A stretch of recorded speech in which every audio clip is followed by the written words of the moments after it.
Meow?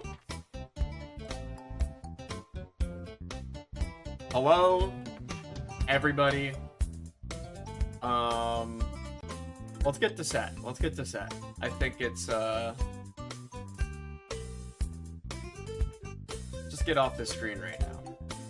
It's time for our exciting Easter special.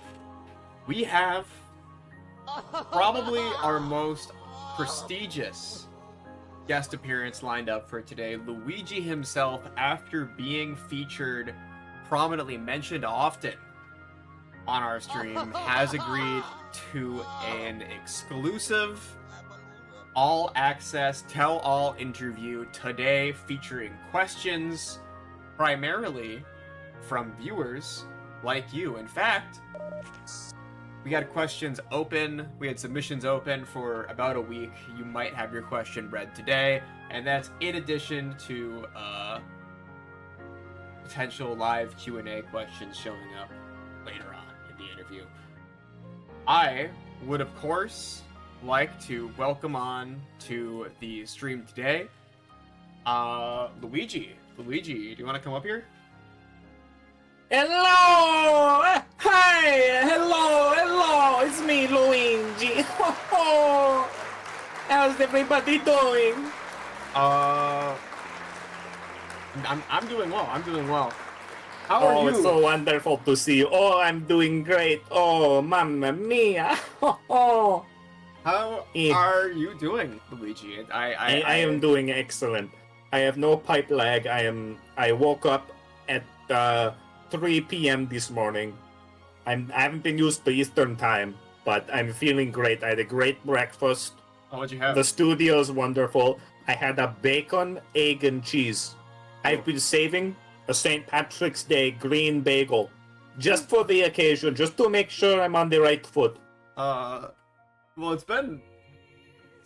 it's a pretty old bagel, Luigi. I hope it was still good.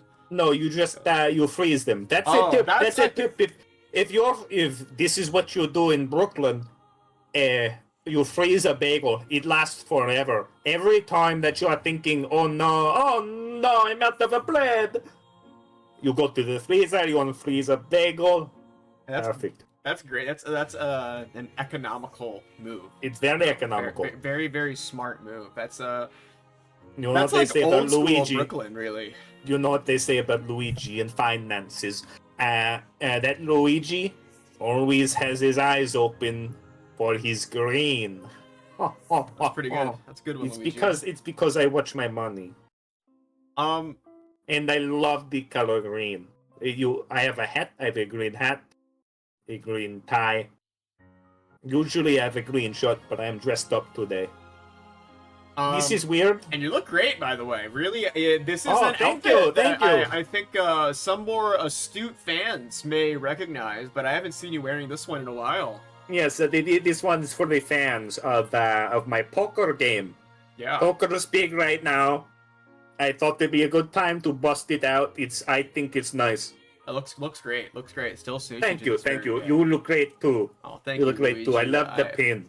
Yeah, I had it custom made actually. Custom made. Oh, fancy. I'm very flattered that you agreed to come on here. I know Boot was originally trying to reach out to you about the interview. What was it you said that you would only interview with I have a rule. I have a rule in my contract. You need to wear green. A little bit. Yeah, I think I've talked about this a lot. Us green characters do not get any respect in this world. I think of all the colors to be themed around green is the hardest one to live with. And I think to have some level of understanding with me and where I come from, I would like to talk to a green character. At the very least, you should wear some green. And Boot, he will not do that. And I don't hate him. I don't hate him for it. But yes, I would not settle for cyan. No. No way. One big question I have before we get into our real questions, we have a lot of questions submitted by fans of Luigi. of course. Oh, I've been told. We have a lot of questions to get through. Before we do that, just on the last, last note on this, who's interviewing you question. I'm kind of surprised you didn't go with Synth, who famously plays you in Mario Party every single time, has at this point for, I think, 3 years. And, has green on him. Is there any reason why you didn't want to go with Synth? Here's the thing. When we talk about the party babies, and we have there's probably 2 green characters, and I have no hatred for Synth Radio. I truly don't. But when I put my sponsorship up to make him Luigi for the Mario Party streams, I had higher expectations. Yeah, that's fair. I mean, I'm not trying to say that he's done poorly. That he's done very well, but. I mean, did you see what he was doing this past Thursday? I look at the stats over time, and I see it's a dip. It's a dip from what you would expect from who I consider by far the best Mario Party player. But aside from that, you're more green. You're more accessible. Daisy loves you. Daisy loves to talk to women. Oh. When I talk to other women, she says I don't do it enough. So it's a great thing all around. That's really that's so flattering, That's really nice of Daisy. Oh no, she's wonderful. And just to make sure that Synth Radio is not taking anything personally, I saw what you did. Last week with Luigi on your team. I saw 19 stars. I've never seen 19 fucking stars in a Mario Party before. That's some good shit. Let's go.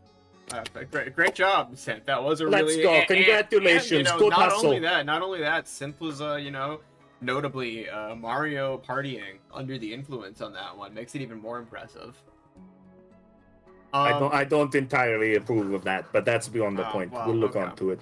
I do want to get into our first question though. It's already been about 10 minutes, so let's get right into this. We have very first question, and this is a big one. This is a really big one. We have Who is it Luigi from? from Dirt. From Dirt. We have Luigi.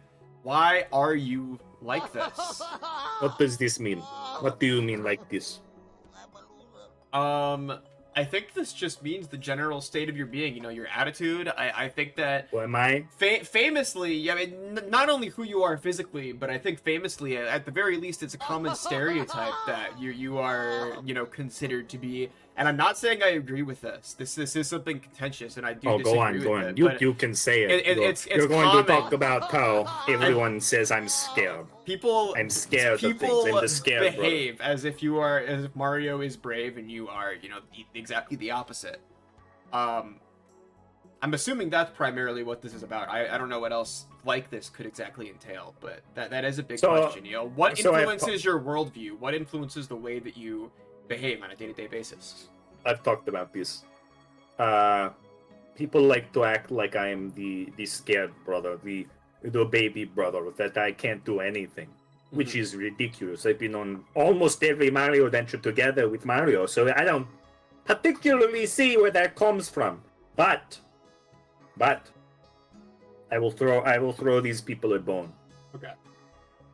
What do you have to say? I can be a bit timid. I know that when someone comes up behind me like a scary ghost in a mansion or a Koopa or something, and they come behind me, I'll get a bit scared. It's normal. And that's a completely natural reaction, really. It's normal. If anything, I get the pass. Do you know where my life started? You should know. You in the audience, you should know. I'm well aware, but I'm not sure if everyone here really keeps up with. I think a lot of people look past important things about an individual's life. When I was born, before I was born, things work differently. The process of birth, in case you don't know, this is a question for the adults. It's very different in the Mushroom Kingdom. A stork delivers you to your parents. They drops you off in a big bag. So before I was even born, I was taken from my parents. a bunch of beasts called Toadies, King Koopa, Baby Bowser. He kidnapped me. And I spent the first 4 years of my childhood inside of Baby Bowser's dungeon. And people don't think about that because when you're a baby and you haven't been born yet in the Mushroom Kingdom, you don't move on till you're bored. So I had to spend 4 years as a baby inside of Bowser's dungeon. People don't think that. Yeah, when I said I knew, I only knew the basics. I didn't know that No, part. no. Play Yoshi's Island. You think Yoshi's Island takes place over the course of, what? Have you seen how many times the sun sets in that game? Yeah, I think a lot of people just assume something like that takes place over the course of maybe. It was a long time, and I had never seen another living thing. I saw Baby Bowser. Baby Bowser didn't give a shit about me. I have my own problems with the Bowsers, but Baby Bowser is an issue. Really? Kamek even worse than Bowser, and you do have to expect that when Mario is going on and riding on Yoshi for as long as he goes on. And I'm not saying anything against Mario. I love my brother, but he gets a bit too much credit for Yoshi's work. Another green character who gets spit on for taking him on a big journey, and meanwhile Luigi sits in a dungeon for 40 years and people act like it's a problem that he gets scared by a fucking ghost. It's ridiculous. This does spawn a question that I have. Given your history you had with Baby Bowser, has that influenced in any way the way that you see Bowser now? I am a firm believer that the person you are as a baby does not define the person you are as an adult. I think I'm going to say something a bit controversial. Let's hear it. I think Baby Bowser kidnapping a baby Luigi, that's a problem. I think that Princess Peach had it coming a little bit. Whoa! The first time, the later ones less so. The later times less so. This was before they had the kiss mom want thing going on. Before that, the first time. What about that first time makes you think Princess Peach deserved it? It was politically motivated. It was entirely disconnected from Princess Peach as a human being. It was a politically motivated kidnapping. It was like kidnapping a president, almost, more than kidnapping even worse than that. It was personally interested in.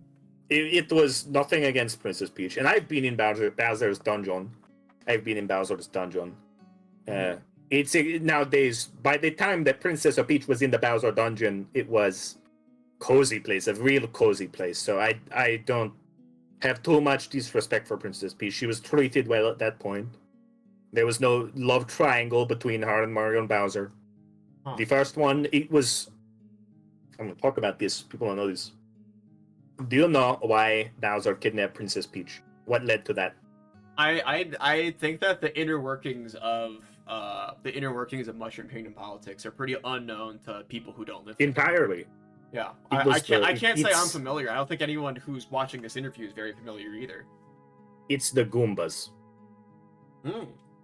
It's the Goombas. It was entirely the Goombas. The Goombas were legally a second citizen in the Mushroom Kingdom. They were not tied to the Toads. It was... Most of these species grew out. It's a different political world, but the Goombas, the political organization of the Goombas, they are left.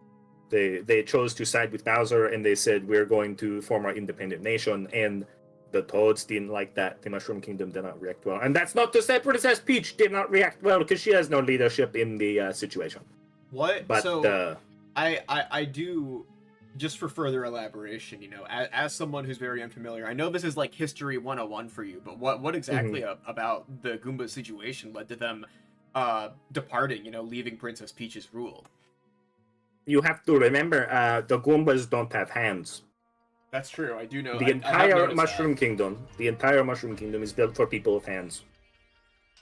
Not once has any building in the Mushroom Kingdom, at least in 1981, had That's anything. True, yeah. Any. No, think about how many Princess pits are in the Mushroom Castle, Kingdom. Full of door handles. Doors. Handles. Nothing. Wow. Yeah, I hadn't thought about that. That makes a lot of sense, and I can't say. I mean, looking at today, I can't say that Princess Peach has done a lot to address that problem still. So No, I will not. I will not be shitting on Princess Peach. She could be doing more. She could be doing more. I won't tell you otherwise. But she's made strides. I think the big thing that Mario has done. Mario's done. The Mario Brothers, me and Mario, our games, and all the little shows that we put on they've done phenomenal things for the relations of the different Mushroom Kingdom species. Did you know that there was never a Goomba in a video game until a playable Goomba until Paper Mario? I was supposed to be in that one too. I was supposed to be in that one. I was a driving force in Paper Mario. Well, I do want to talk more about Paper Mario soon, but there is something else. We'll get there. I do want to get into our next viewer-submitted question. This one is from CJ. CJ asks, "What's your favorite childhood memory?" We've gone over some of the darkness, some of the negative aspects of your not even your youth, your infanthood. But let's look on the bright side. Favorite childhood memory. Favorite childhood memory. I talked about being kidnapped by Baby Bowser. Yeah. Right? Yeah. I talked about being kidnapped by Baby Bowser. I think said it was negative. It was bad. It was negative. Not a good person to be around. No, of course, but the end of that experience when I left for the first time outside of Baby Bowser's dungeon. Yeah. Baby Bowser's dungeon is lit entirely in bright red flames. These big, bright red flames. And with that much time in the dungeon, your vision tints. It tints a different color. Everything gets fucked up. And when the Yoshi opened that gate and the big chain chomp ball fell on the castle, and I came outside, I looked at that sunrise. The sun rising over Yoshi Island. And it was just bright green. It's just a big, bright green sunrise. And I know it wasn't. It was the way my eyes had adjusted to Baby Bowser's light. But for that one day, and I've never seen it again, and I never want to. But that it was just pure beauty, where I felt like the world was something new, something exciting, and not this hand that we've been dealt in the present day. Would you say that might be part of the reason for your long-standing affection for the color green itself? No, totally separate. No. I mean, I guess thinking about it, you were kind of assigned green from the get-go. I'm surprised you know about that. Well, we've all seen. Everyone knows what Baby Luigi looks like. The green hat is still inseparable from the essence of your being from day one. No. Right? See, the game was based on the true stories, and they gave me the green hat to say. Because if it was just a normal baby, you can't tell who's Baby Luigi and who's Baby Mario. Oh, but, well, I guess I didn't know that. If there was something deeper than that, I wasn't familiar. Yeah, what's the real story there? No, it's not deep. You see, when we were shooting Super Mario Bros. Not Super Mario Bros. The original Mario Bros. The second one, not the Game & Watch one, the second one. And we had to do the sewer sequence. Oh, is this the one? Is this the Super Mario Brothers for the one that came out on the? Yes, the arcade one. Okay, back then, the one where you're jumping around in Koopas, stomping Koopas. Yes, stomping Koopas. They're shell crawlers. I'm sorry. And I had this thing where we needed all the costumes to match to make sure that everyone looks the same, like they belong in the same world. We have to match costumes. And Mario's already red from Donkey Kong. But I said, hey, okay, I'm Luigi. What does Luigi wear? What color is Luigi? And they said, we only have 3 colors in this game. They have yellow, blue, and green. Mm-hmm. And Mario already had blue. And nothing... Yellow just doesn't fit. Yellow just didn't fit, so I picked green. I picked green on a whim. On a little whim. It was yellow or green. Well, and I said, I'll be the green character. Are there any other things, in your life? Like, so some of the most beautiful things that you've seen? Is that still, to this very day, one of the most beautiful things that you've ever seen, or has anything topped it since then? That sounds really incredible to me. Like that sounds like almost seeing sunlight for the first time, and in a way that No, it was very literally, because the stork was flying us at night, so I never did see sun until that point. It was my first glimpse of the sun. And you know, one thing did come close. One thing came close to that beautiful sight. Can you guess what Luigi saw? I can guess. Was it, and I might be going out on a limb here, this might be a bit of an assumption, but was it the first time you saw Princess Daisy? It was the first time I saw Princess Daisy. Oh. What was that like? What was that like? Oh, no, you see, it's funny. She came to me. She came to Luigi. And she had just come off Mario Land, and Mario Land was I was never, a lot of the Mario games I'm supposed to be in from the top, but Mario Land, I not at all, not mine, not my project. Mm-hmm. And Princess Daisy was being shown around the Nintendo offices because, you know, she's in the new game. We don't know where she's going to go. This was her first job, I think, right? Absolutely. Yeah. First time we worked with Daisy.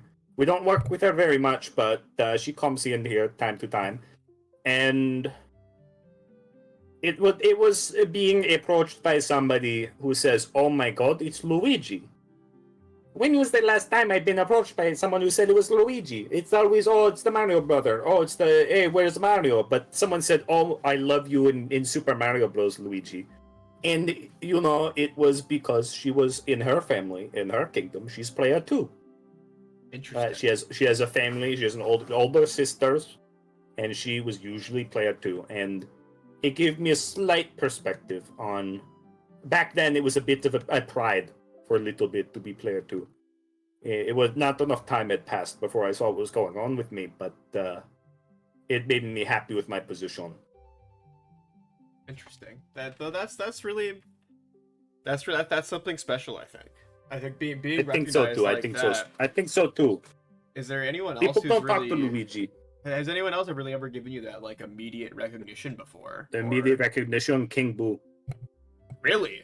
That King seems Boo. like a very different Absolutely. dynamic than the one you have with Daisy. No. King Boo's great. Really? Don't let the Luigi's Mansion games fool you. King Boo is wonderful. I don't want to talk about King Boo too much yet. There are a lot of questions people are probably going to want to ask about Luigi's Mansion. Oh boy. Yeah, that is. I know. The mansion. I know. We'll talk about the mansion later. We'll be talking about the mansion later, I think. We're kind of, you know, we're starting off early. We want to go on a whole tour throughout your life. People talk a lot about what you've been doing in the spotlight, you know, since then. To a lot of people consider that your big breakout. I think it's interesting to get to the core of some of these things before that, you know? I've talked about this a lot. I think the world has a very negative perception of Luigi, and I can't imagine why. I have no idea. I have no idea why they treat Luigi like this. But this interview, this press tour that I'm currently on, is to open that up, to make people remember that I am Luigi the person and not Luigi the idea. That I have my whole life behind me and the whole life ahead of me, and maybe give you a bit of perspective into Luigi's boots. Speaking of boots, that actually does raise a really great question. So if you're not aware, I'm very interested in fashion personally. And people talk a lot about Mario's famous shoes. They even made real life replicas of them, you know, outside of the Mushroom Kingdom recently. They're very accurate. Very accurate. Very accurate. Yeah, very. If I remember right, they were very clunky, very workmanlike. You know, very tough leather. Do you have any preferences when it comes to your footwear, Luigi? I understand you don't wear the same sorts of shoes that Luigi wears. Or I'm sorry, that Mario wears. Mario Excuse me. Yes. Yeah, no, sorry. So I saw green in the chat, and it kind of threw me off for a second. No, don't worry about it. There is this. The shoes in the Mushroom Kingdom, the ones that we wear, they're this mushroom leather, and the mushrooms in the Mushroom Kingdom have this sort of fungal growth property that makes things float a little bit. It makes things light. They're very airy. It's like helium. And that fungal growth makes the shoes very light. It makes you floaty. you know? So that helps a lot with someone who can already jump. It's like a little bit of float in the air. Mario doesn't give a shit about keeping up his shoes. Don't tell him I said that one. Don't tell him I said that one. I mean, I understand. Mario I understand. doesn't care. A lot of people, you know, they get a nice pair of leather shoes, whether it be mushroom or other, and then they, you know, you have to oil them, you have to polish them, you have to, you know, occasionally you have to get new soles for them. That's all. It's a lot of upkeep. Of that. Mario doesn't care about his appearance. Mario, for as big as he is, as much of a star as he is, he could not care less about how he looks. And with me, Luigi. Thank you for the raid, by the way. Oh, thank you for the raid. I hope you enjoy talking to Luigi. Yeah, welcome to our Luigi interview. We're a couple questions in so far, and it's going great. Oh my goodness! I hope you're excited to spend a lot of time with Luigi, because we're just getting started. No, so my shoes, as opposed to Mario's shoes, I polish my shoes. I shine my shoes. I get the soles replaced every 6 months. With how much walking we do, it really tears them up, and it almost caused some problems. I got to the set of Super Mario Bros. 2, and this one was only in Japan. I had to fly out to Japan to film this one. And we were working on Super Mario Bros. 2 because everyone loved the first Super Mario Bros. And the second one doesn't have a plot. The first one was real. In case someone doesn't know, the first one was based on a true story. When you say first one, do you mean Super Mario Bros. Super Mario Bros. So both of them, Mario Bros. And Super Mario Bros. When you say those really happened. When you say Super Mario Brothers 2 was not based on a real story, do you mean which Super Mario Brothers 2 do you mean? Because there are two the of Japan them, one, the one in Japan. The Japanese one. Okay, that's they gave they made Bowser's brother a character. Bowser has a brother now. Bowser does not have a brother. Don't buy into that. Don't buy into it. But I show up to the set. And they're saying, okay, Luigi, we're going to start recording. We're going to start running this show. Okay. And I do my big jump. And this was back when me and Mario had the same moves. I do a big jump, and my fucking shoes are brand new because I wanted to look great going to Japan. And the soles are like fucking bowling shoes. I slip like, I get like 15 feet. 15 feet slide straight across when I land. That sounds amazing. I almost go straight into a pit. It's a disaster. And I'm looking at Miyamoto. I'm looking at Mario, and Mario has his face in his hands, and Miyamoto is like sweating bullets. Turns out, they liked how it looked. They liked the vibe. It was just enough, a little bit. So now slippery shoes are my thing. So that's how your iconic jump. That's how your iconic jump. No, not the iconic jump. I'm a little your bit better at jumping. Your iconic My run. iconic run, yes. Do you like Luigi's that, a little slippery. Is this something that you maybe have some problems with? It feels like you were saddled with it almost accidentally. I talked about this before. There were times when the things that people put onto Luigi were things that I took as a shine, you know? Oh boy, they like my thing. I'm getting my own move. What? Oh, it was all that. It was all that in the 80s. But as time goes on, you see it makes the video game hard. Yeah, back then. The platforms aren't meant to be slippery, and we have better shoes now. I have some grip shoes. I could be wearing sneakers, but they say, no, Luigi, you got to be slippery. And it gets to you. It gets to you a little bit. Would you say it's something that maybe you want to be able to, grow and move on from? Or is yes. Okay. I like being different than Mario. I can jump higher. Than Mario. I can move faster than Mario. And I think they don't want me to be doing that in all the games. They don't want me doing that in the games, so they make me slippery. They say that's the balancing act. Would you say that maybe they're afraid that you might outshine Mario? Oh, entirely. 100%. 100%. I think we do have some questions for the future about your relationship with Mario. Oh, so no. We will be getting into some of that eventually. I don't want to jump the gun quite yet. So let's get into another question, maybe dealing with slightly earlier life. This one is from Floofy. Oh, do you hello. miss living in Brooklyn, or do you prefer the Mushroom Kingdom? I didn't live in Brooklyn very long. Really? How long were you there? Maybe 5-6 years. That's 5 not or that 6 long. years. That's not that no, long. not that long. And I spent 4 years as a baby, so it felt like nothing. But in the time, so we were born in the Mushroom Kingdom. Our parents had heard we were kidnapped, and they moved out to Brooklyn. And when eventually they just simply moved back. They moved out of Mushroom Kingdom for safety. The Mushroom Wars ended, the first Mushroom Wars, and it was considered we are all right to be staying in the Mushroom Kingdom proper, and we moved closer to Toad Town. Mm-hmm. And since that, we've been in Mushroom Kingdom. Have you ever revisited Brooklyn? No. Since moving? No. Or really? No, not at all. It's a different fucking planet, 100%. I could never go back. What about it makes you feel like it's changed so much? It's different. It's the time away. You go to the Mushroom Kingdom and things float around and people jump around and everyone spends their gold coins. And you go to Brooklyn and everybody's drinking fancy coffee and having colored hair, and that's it. It's less magical. Really? You think so? That's interesting. How do you ever think about maybe some of the ways that the world, the world, I mean, just the standard Earth that, say, I inhabit, some of the ways that that's changed since you've left to go to the Mushroom Kingdom as a whole? Do you think it's changed for the better? Do you think it's changed for the worse? Or since the 1980s? Yeah, that was a long time ago at this point. I think it's back and forth. I'll say it's no Mushroom Kingdom. What do you think about the it's no leadership? Mushroom Kingdom. What do you think about the leadership compared to the Mushroom Kingdom's Oh, we are leadership? getting like a spicy today. Well, You're asking me the spicy questions. Just a couple. You know, got to keep you on your toes, right? I don't think the United States has ever had good leadership. Really? Ever? And I'm as someone who's not even happy with the leadership in the Mushroom Kingdom.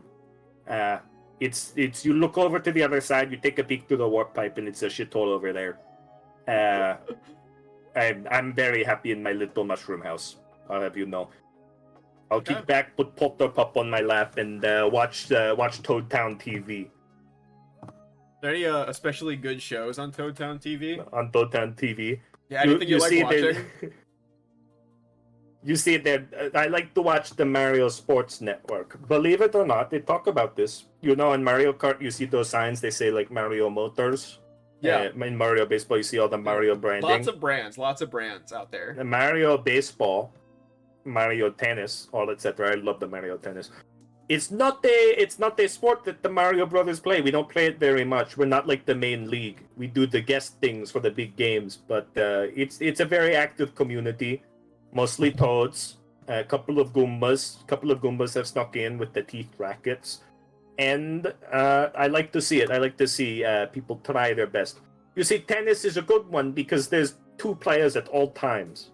And they're both just as important as each other. They're both just as important. There's a back line and a front line, and they do everything together. If one of them fucks up, they have to take it as a unit. If one of them does great, it's only because they are a unit. And I think that something's magical about that. And it's very different than some of these sports where one single athlete takes all the credit from the other ones and leaves them back in the dust. Maybe you're not too much of a fan of basketball, huh? No. They don't have basketball in the Mushroom Kingdom. Well, this is an interesting question. This is a really interesting question. This one is from Eagle Ranger. Oh, boy. Do you have a Sonic OC? If you do, how are they like? This is a complicated question.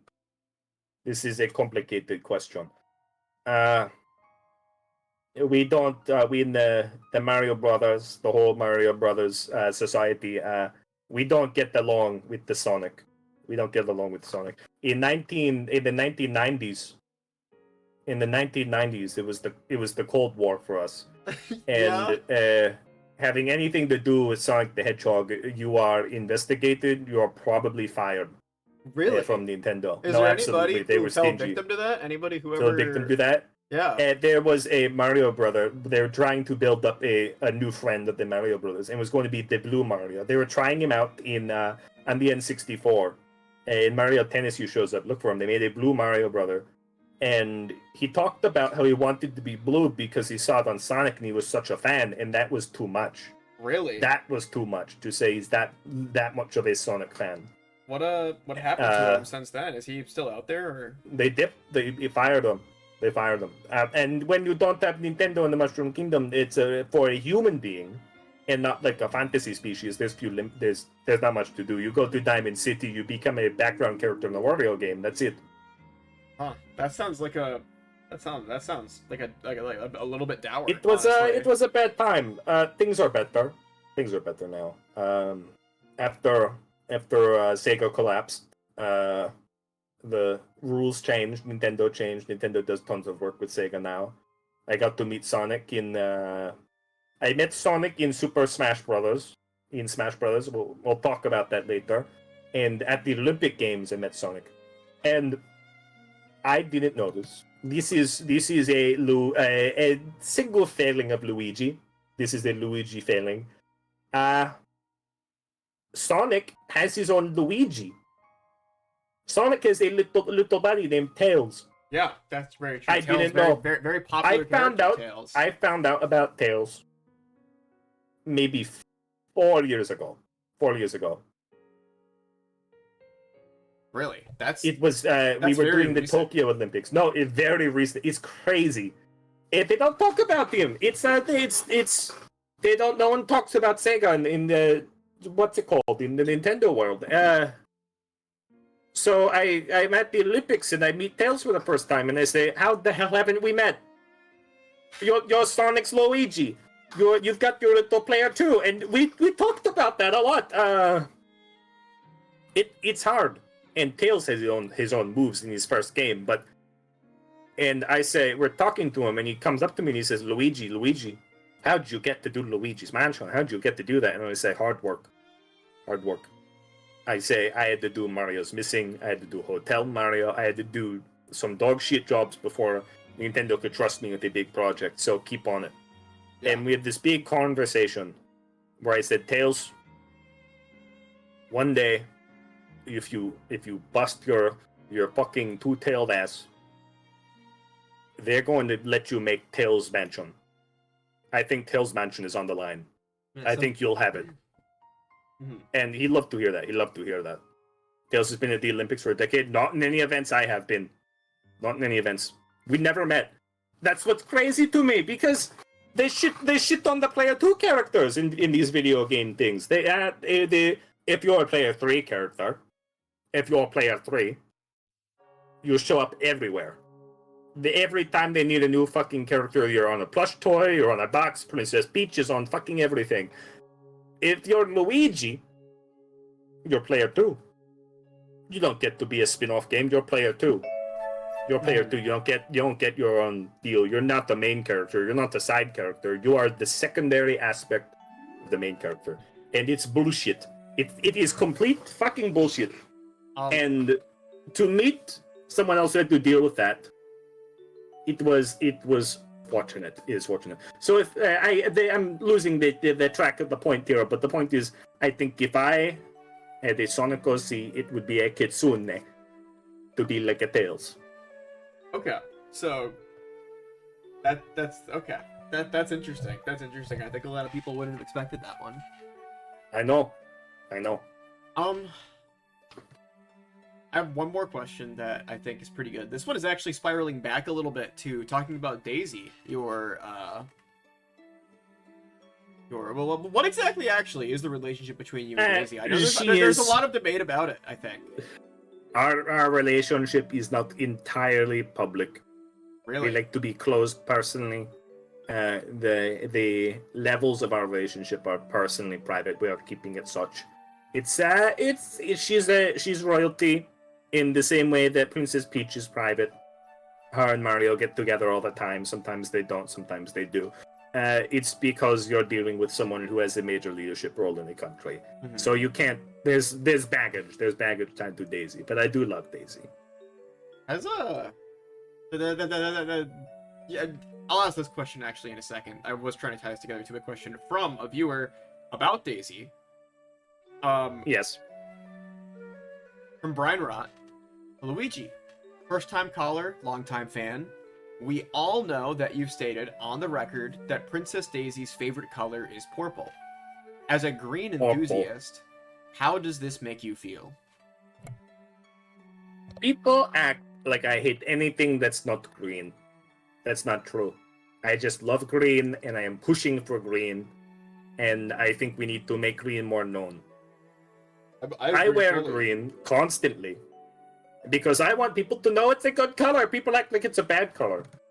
You play video games, you see green, it's poison.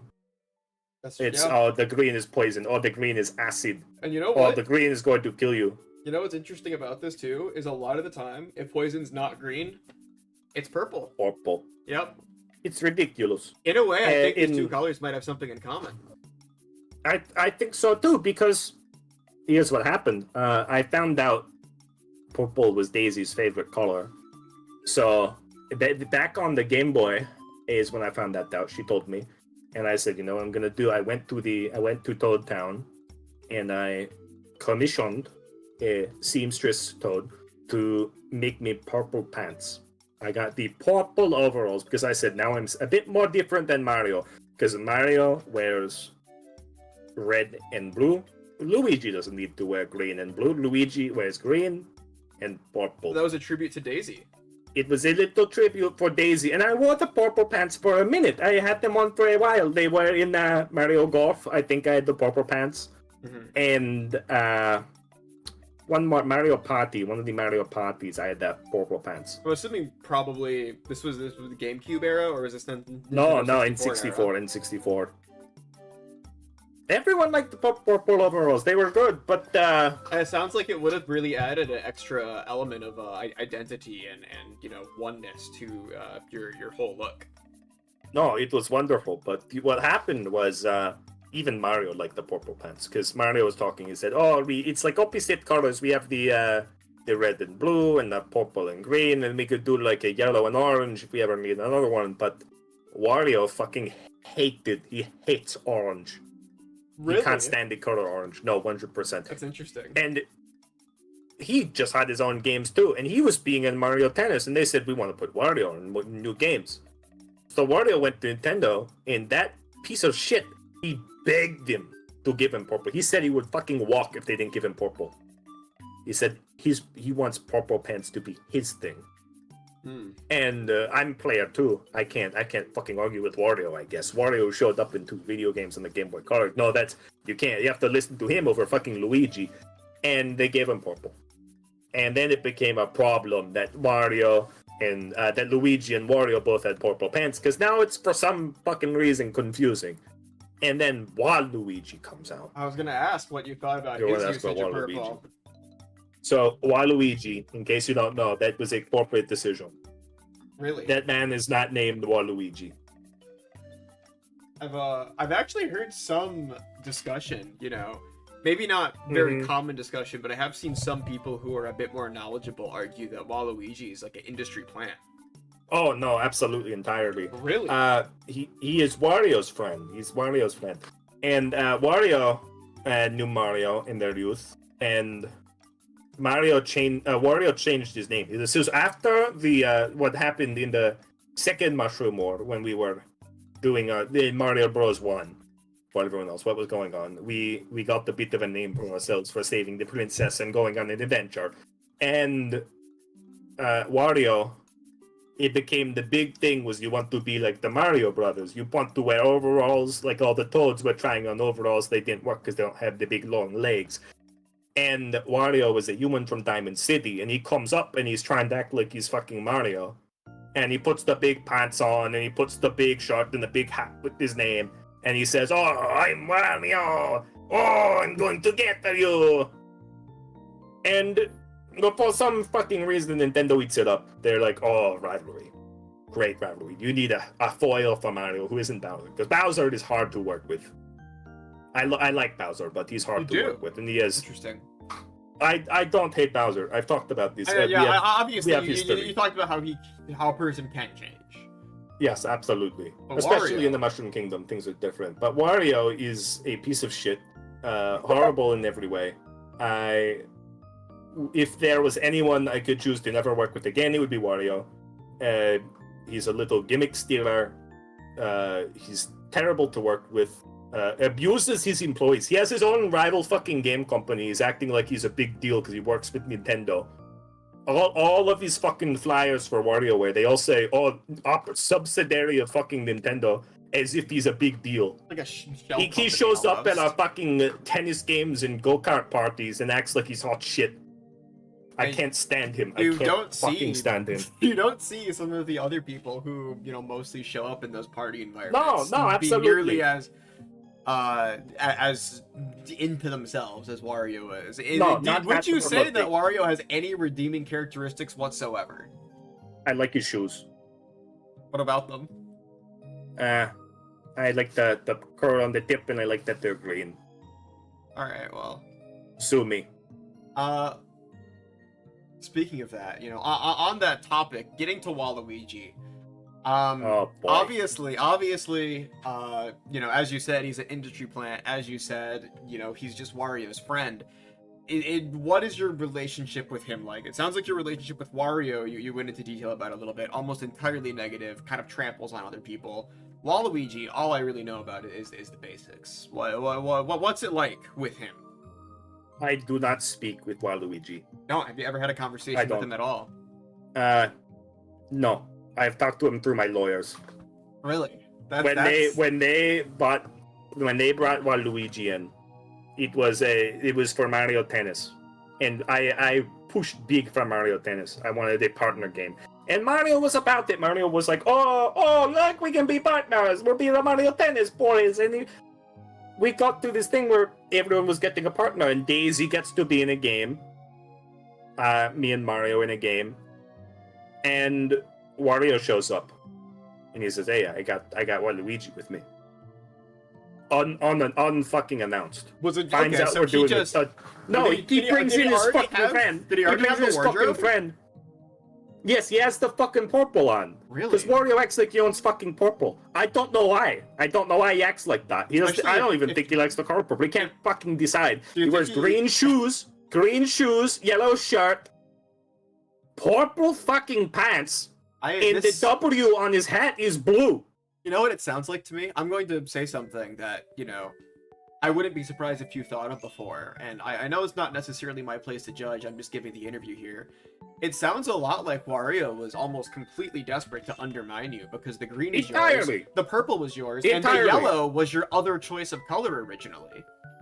Because in my head, I'm thinking, okay, I'm Mario's equal.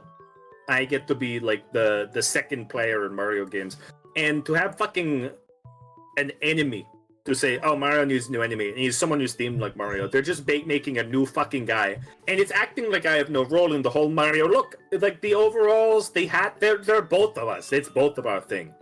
And for Wario to show up and steal that was one thing. That was annoying as fuck. But then he comes in with this fucking friend, this tall ass piece of shit. And he says, "Oh no, this is Waluigi." No fucking way, hot shit. There's no way your name is Waluigi. And I don't know how they got that over, but his fucking hat was just it was the same thing. It was the vertical L. It looked like a 7. It was rotated 180. And I said, "Fuck this. This won't fly." And I told Nintendo to get my lawyer. And I have this wonderful lawyer from Toad Town, and I brought him to court. I said, "You can't use that fucking symbol. It's infringement on my role as Luigi." And it went through. But he got to remain. He got to keep the look because the look was too general, but they did change the logo. So in case you know, if you look at Waluigi, do we have a picture of Waluigi? I can grab a picture of Waluigi. Grab me a picture of Waluigi. Okay. Give me 1 second to grab a picture of Waluigi. Sorry, a lot of these pictures of Waluigi, like the symbol on his hat isn't like even shown. Like it's almost like he's trying to hide it. He's also making very gross faces in a lot of these. All right, I have a picture of Waluigi. I'm gonna get this. I'm gonna get this picture. I think this is a very up-to-date picture. I'm gonna get this on stream in 1 second. Just give me 1 moment. Sorry, my production staff I think is slacking a little bit today. I just normally wouldn't. That's okay. I will talk about it. What they had was Luigi. So first of all, the Luigi logo. There you go. The Luigi logo was my idea. Luigi logo was my idea. Mario was coincidence. He wore an M on his hat. The big L, white circle, green L, and I'm wearing the stylized one from. This is a new look. I'm trying to modernize a little bit, but it was my logo. I made it. I own the rights to the Luigi logo. When Waluigi came in with that fucking 7 on his head, I brought him to court, and they decreed that he can't wear it because it's just an infringement on it. It is using another letter and basically the same fucking font, and it used to be purple. It used to be purple. So what he did, he accepted the case. We settle it out of court. I get paid a decent paycheck from Wario. And Waluigi shows up the next fucking day. Right back at Nintendo on the fucking tennis court. In this hat, that L used to be purple. It used to be fucking purple. Now it has a fucking outline and they act like it's a big deal. And I say, no, it's just the fucking same thing again. He says, no, this isn't a letter. This isn't a letter or number. This is my own original symbol. And for some reason, that's shit I can't bring to court about. So what the fuck, dude? What the hell? I hate him. I don't work with him. I try not to work with him. He shows up in the Wario games. I can't push against that. But in solo projects, I don't work with him.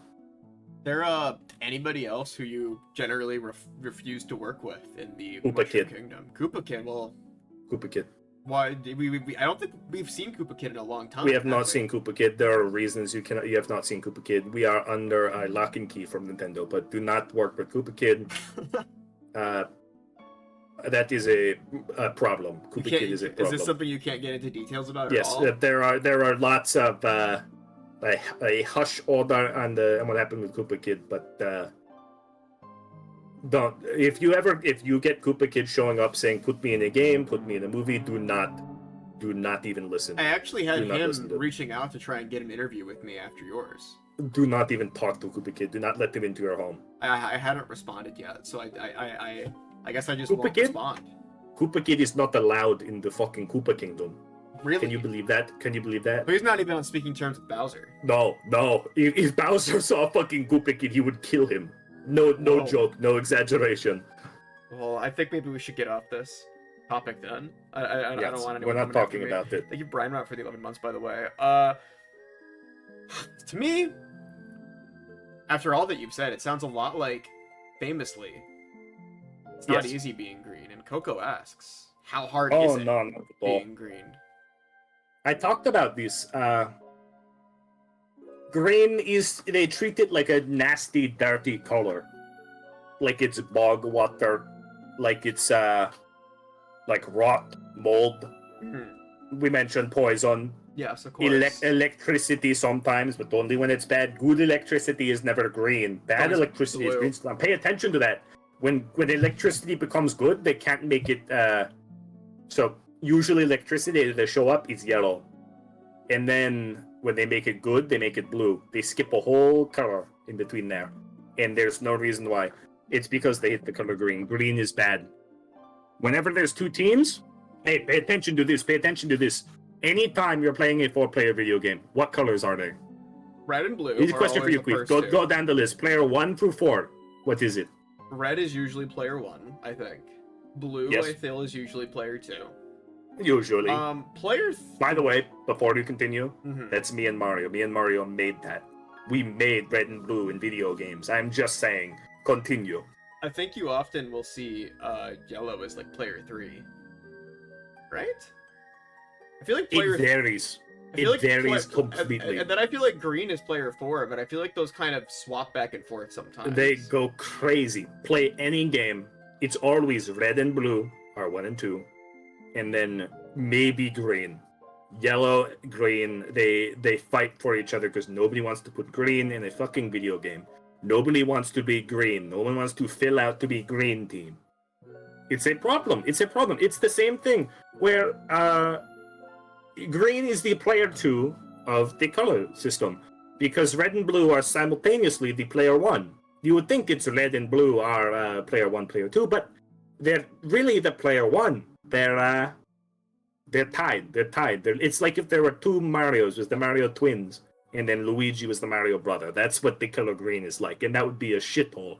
It's already hard being a Mario brother. If there were two of them, it would be a nightmare. Mm-hmm. Have you I obviously do not mean any disrespect with this question. I am just curious though. Have you ever thought about changing from the color green? Or are you proud? Are you proud to represent a color that a lot of people are afraid to represent? So, in the Mushroom Kingdom, green has a bad view. Green has a bad view. Even after all you've done? No, so you see, in the Mushroom Kingdom, the hierarchy of the Koopa Kingdom is an interesting thing. It's all based on this shell color. It's usually green is the low class in the Koopa society historically, and it goes up to red, and it goes up to blue. Blue shell Koopas are the high class Koopas. Really? I did not know that. When Bowser took control of the Koopa Kingdom, it was through military force. It was a coup. It was a Koopa coup. And green was their big symbol for an idea of uniform equality amongst the Koopa clan. And green Bowser, that big green color, was tied to both the first and second Mushroom Wars. So green is a color of violence. It sounds a little bit like how some people think of red in the United States after, history. Possibly, potentially. But except maybe a little bit less, or a little bit more persistent there than it is here. No, absolutely. So, in the Mushroom Kingdom, I was once attacked. I was attacked by a group of toads. Really? For wearing green. Yes, really? This was after Mario 2. So Mario Bros. 2 had come out. After you had already essentially, been made a war hero, for lack of a better word.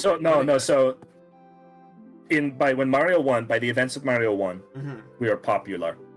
By the events of Mario 3, we were superstars. This was before those. So the idea of Mario and Luigi wasn't a big thing. Okay. Sorry. A group of toads attacked me. 2 red toads and a blue one. They found me on my way into Toad Town, just leaving a warp pipe. They saw my fucking green hat and they beat me. They beat me with their little toad heads. And I wasn't expecting it. I said, it's Toad Town. I live here. And they came after me for wearing green. And I said, I was talking to Nintendo and they were saying, we can make you wear a different color. We can do green. We can do red. So you notice this. I wore a different hat. I had to wear a different hat for Mario 1. In Mario 1, I wore the white hat. I wore white hat, white overalls, green shirt. That's true. That's not really what most people associate with your look at this point. The plan was for me to wear red. To wear red instead of the green. Like, I would wear the white hat and the red shirt, and I'd be like an invert Mario. And Nintendo said, okay, you're good. We'll get rid of the green. And I said, no, I'm taking the green. I'm going to wear the green shirt. I'm Luigi. Green is my color. I'm wearing the green. And they let me keep it. And to some degree, the idea of green for Luigi is overridden the sense of green for military conflict. And I think that's important. I think no color should be tied to things beyond its control. So I think green is important, and I'll never stop wearing green because it's too hard to be green. It's not easy being green. Kermit the Frog said that. Do you relate to him? I love Kermit. I love Kermit. The story you were telling actually does raise an interesting question. As someone who's not even been to the Mushroom Kingdom, and I think I can say that for pretty much everybody watching the interview tonight, I wasn't very familiar with the military conflict history of the Mushroom Kingdom. I find it interesting that Bowser is somebody who came from that lower, call it what it is, lower caste of Koopa society with the green shell, and eventually came to rule that neck of the woods. Do you feel, despite your personal history with him, something you've grown past and you feel like he's grown, do you feel like that's something you kind of respect about him? I think that you see the struggle, and no matter who you are, you have a struggle. From what I heard, I was kidnapped by Bowser because a magician told them I would kill him.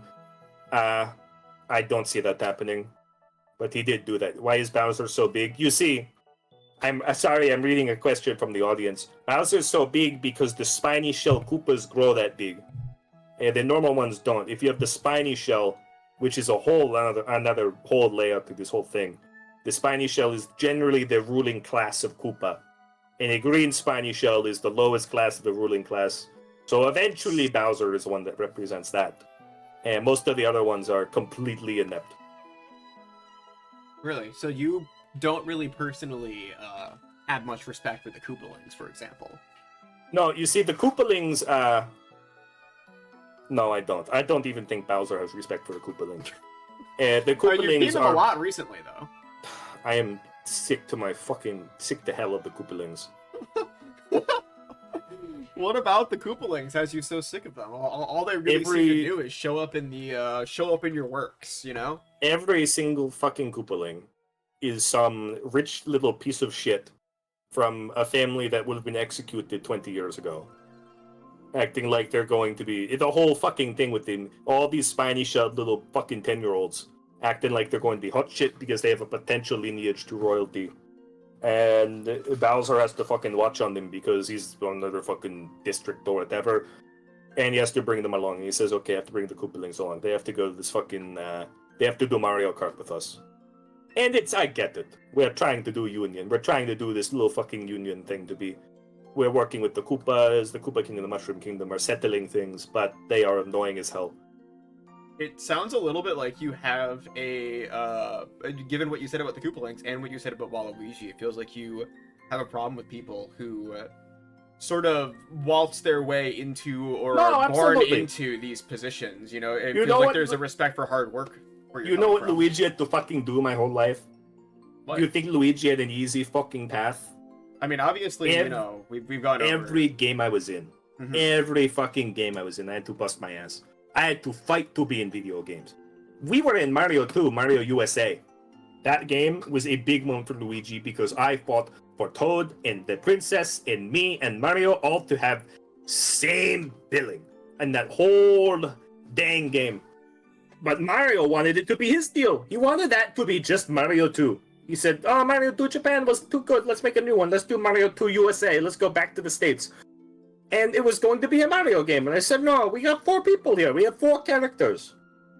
And I had to go. If you had to know the times I had to talk to fucking Nintendo to get Luigi to make a video game. Mamma mia. So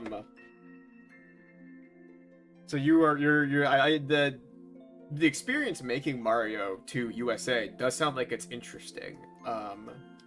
Was there anything, given the general making of that game, you know, famously a lot of people will say that it was just Doki Doki Panic. Is there anything other than that stood out about that project? Or it was an adaptation. People say it's the same game, it's an adaptation. And Mario, this is when all the fame started going to his head. I've said this, I love Mario. I don't talk to Mario very much anymore.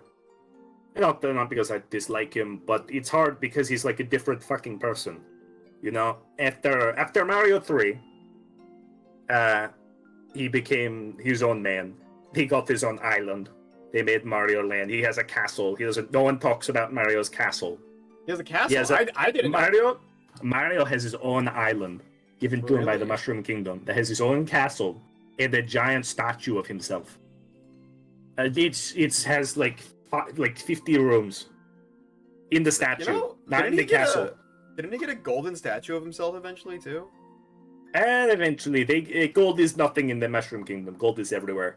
Okay. Gold is like finding, you know, when you see a tree with a sour apple in the street and you just get to rip that right down. It's like that. That's gold in the Mushroom Kingdom. Okay, so it's like having an apple statue. But he does have a fucking island, and he wasn't like that.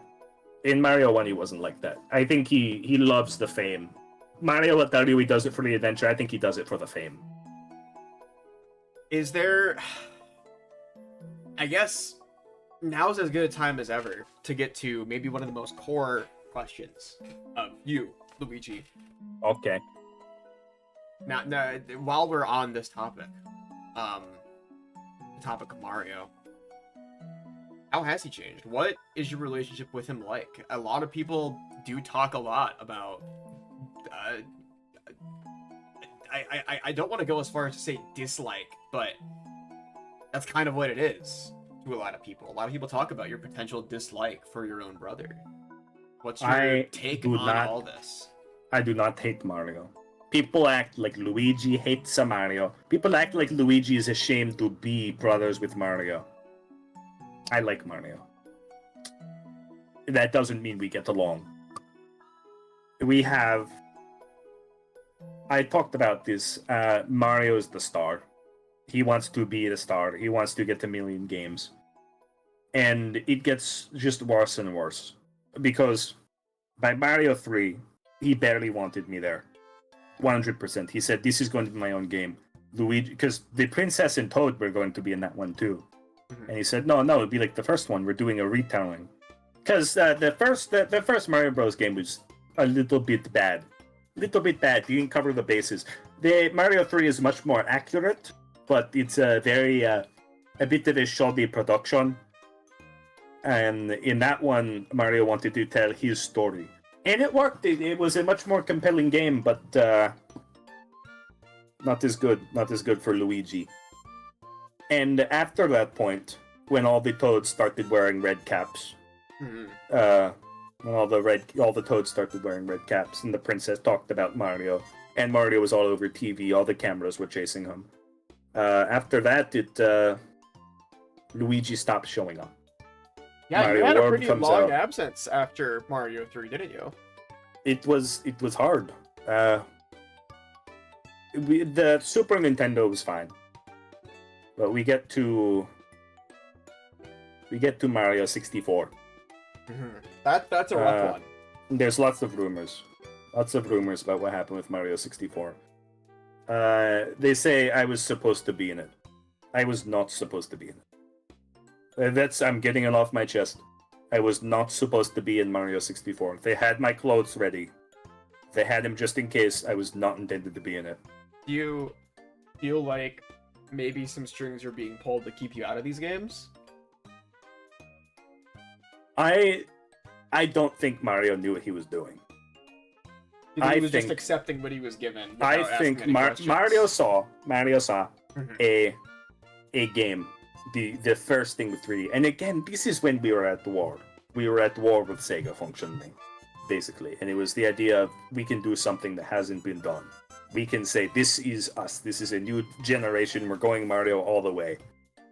And the press was all about Mario and the princess. And with Luigi, Mario and Luigi was a thing. In Mario 3, it was about Mario and Luigi. But when the princess and Mario started seeming like they were getting together, Mario 64 became a story about them. And Mario could have involved me, but I don't think he considered it. This was him and the Princess Peach. It wasn't him and Luigi and Princess Peach. And it made work hard. Because without Mario, that's when the Player 2 problem showed up.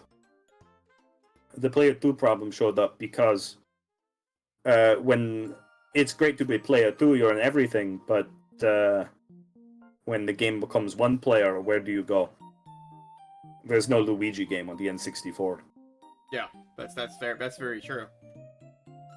Now, do you feel like Mario, during this phase where he was very much like in the spotlight, do you feel like this was an especially egotistical and hard phase with him, and that it's gotten better, or how has your relationship changed since then? We fought a lot during. We had the not to use the word breakup. Falling out. We had a moment. We had a falling out. It was during Smash Brothers. Smash Brothers was coming out, and I had been in the first one on the N64, and we had I think we had done Mario Kart, Mario Tennis, and first of all, Mario could have. I talked about Wario and Waluigi. Mario could have done anything there. If Mario had said, it wasn't that he wasn't supporting me because he always wanted me there. He always said, "We'll keep Luigi there." He always said, "We want Luigi here." He would never throw me out onto the fucking curb, but he never goes further. And that is when the problems started coming, because now Mario is a superstar. He's in with Nintendo. He's the face of the company. He's beating Sonic the Hedgehog. He is no competition in the world. And suddenly, when I say I have a problem and I'm getting in this big public fight, he's more concerned about our image, about what will that say that the Mario Brothers are suing somebody for using their logo. And that's the bigger problem to him than someone using my base, practically taking my identity. Sounds a lot like, your feelings were really hurt in this situation. And... It was. And I was saying with the Smash Brothers, I was going to be the main roster. I was going to be a main roster character in Super Smash Brothers. Mm-hmm.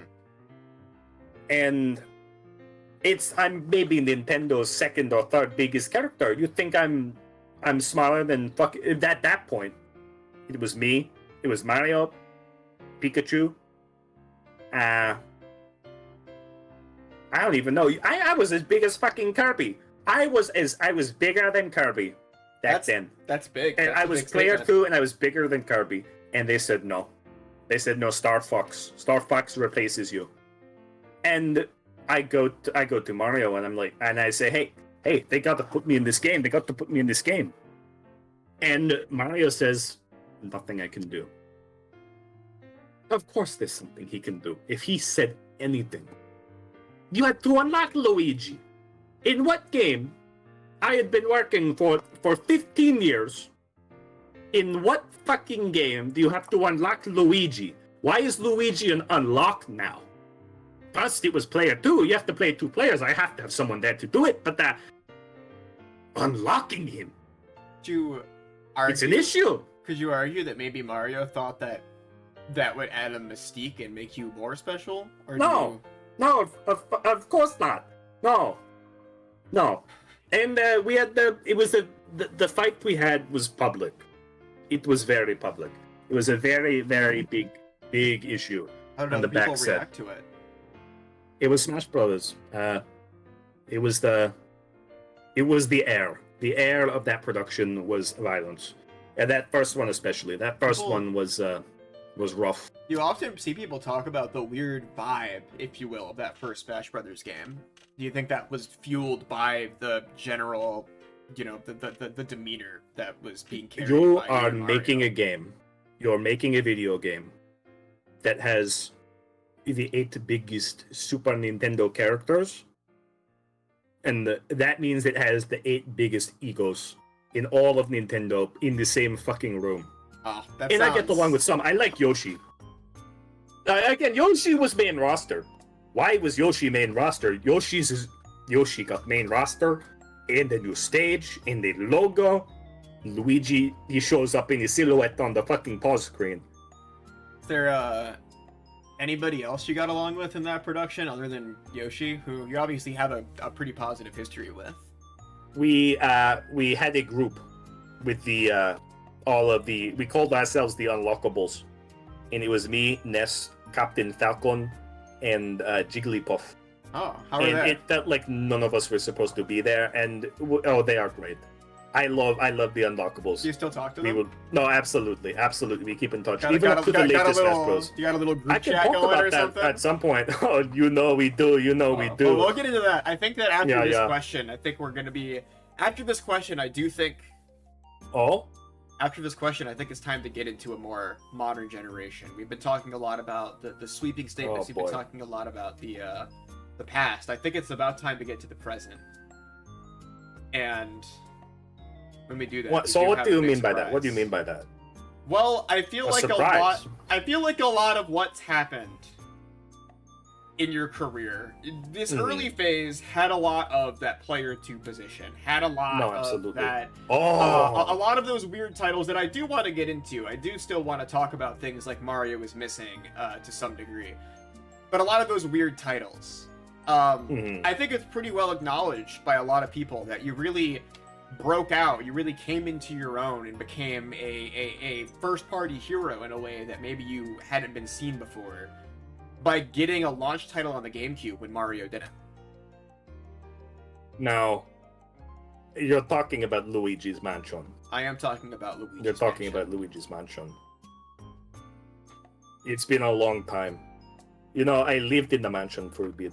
Well, we actually were planning on getting you back out to that mansion for an exclusive look. A little look at your time, at some of the memories that did, regardless of what your relationship with Luigi's Mansion, the place itself, boy, can't deny, did help make you a star to the degree that you are now. We were going to look at Luigi's Mansion in detail. And how might that be? I have not been to that mansion in a decade. I haven't been in that mansion. We sold that mansion in 2013. We left it out. Nintendo had to list it off. Went back to Nintendo. Well, moved out to... as it turns out, remember that toad that hung out on the balcony? Oh, the balcony toad. That's the save point toad, the little crybaby. He actually did retain right to the mansion and has left it virtually untouched since he departed. It hasn't gone into the hands of anybody else. He's been not really, you know, not actively doing anything to it. It's pretty much just upkeep. Upkeep. It's essentially remained a time capsule from when you used to occupy it, and it's not far, and we were going to take you on a little look through your time in the mansion. Oh my goodness. I think we want to right now during the interview? Well, we can continue the interview there. We've already had a film crew come in and set up some things. Oh my god. We should be able to walk and talk, and we have a few spots where maybe you could get into a little bit more detail for us. I am going to, before we do that, it's going to be a little bit of a journey, which will give me exactly enough time to feed Eleanor, who you have met. Wonderful. You know what I like about Eleanor? I met Eleanor today. Can you talk about Eleanor as I feed her really fast? Okay. Do you need any water, by the way, or are you okay? No, I have my green water. Oh, great. Well, tell us a little bit about Eleanor. That's a very good question before we move on, is what's your relationship with Eleanor? Here's a little joke. I love telling jokes. This is a joke for the chat, for the viewers. You know what is similar between Luigi and Eleanor? They both start with an L. They both start with an L. Luigi is the L on my hat, and Eleanor is the L in Eleanor. It's a good one. I like cats. Oh, you're welcome. No, I haven't been to the mansion in a long time. I didn't expect this. I have no idea. The mansion was a dark period. Not the darkest, but it was a dark one. So we'll see. It's a turning point. It's a turning point in my life. What was my opinion on having to wear the cat suit? Oh, I have to talk about that. Miyamoto, big animal suit man. We work with him less and less. We wear less and less animal suits. It's all Miyamoto. Miyamoto loves putting actors in animal suits. Don't know why. But I'm just saying. All right. Back. Hello. Are you ready? I'm ready to take a look at some things that you may have forgotten about. Some things from long in your past, I believe. You want me to drive? I've got my car. You do? Okay. Yeah, sure. Let's get out there. Okay.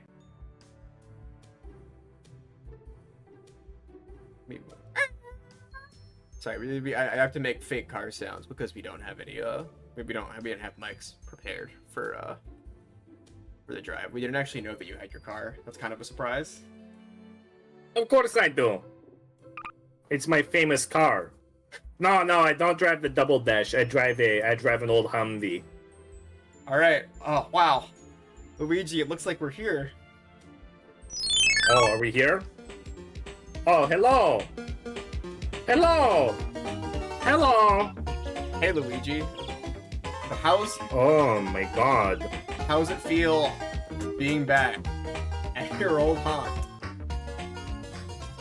I haven't been to this mansion. This is your car, right? You took us here. This is my car. This is the Hum L.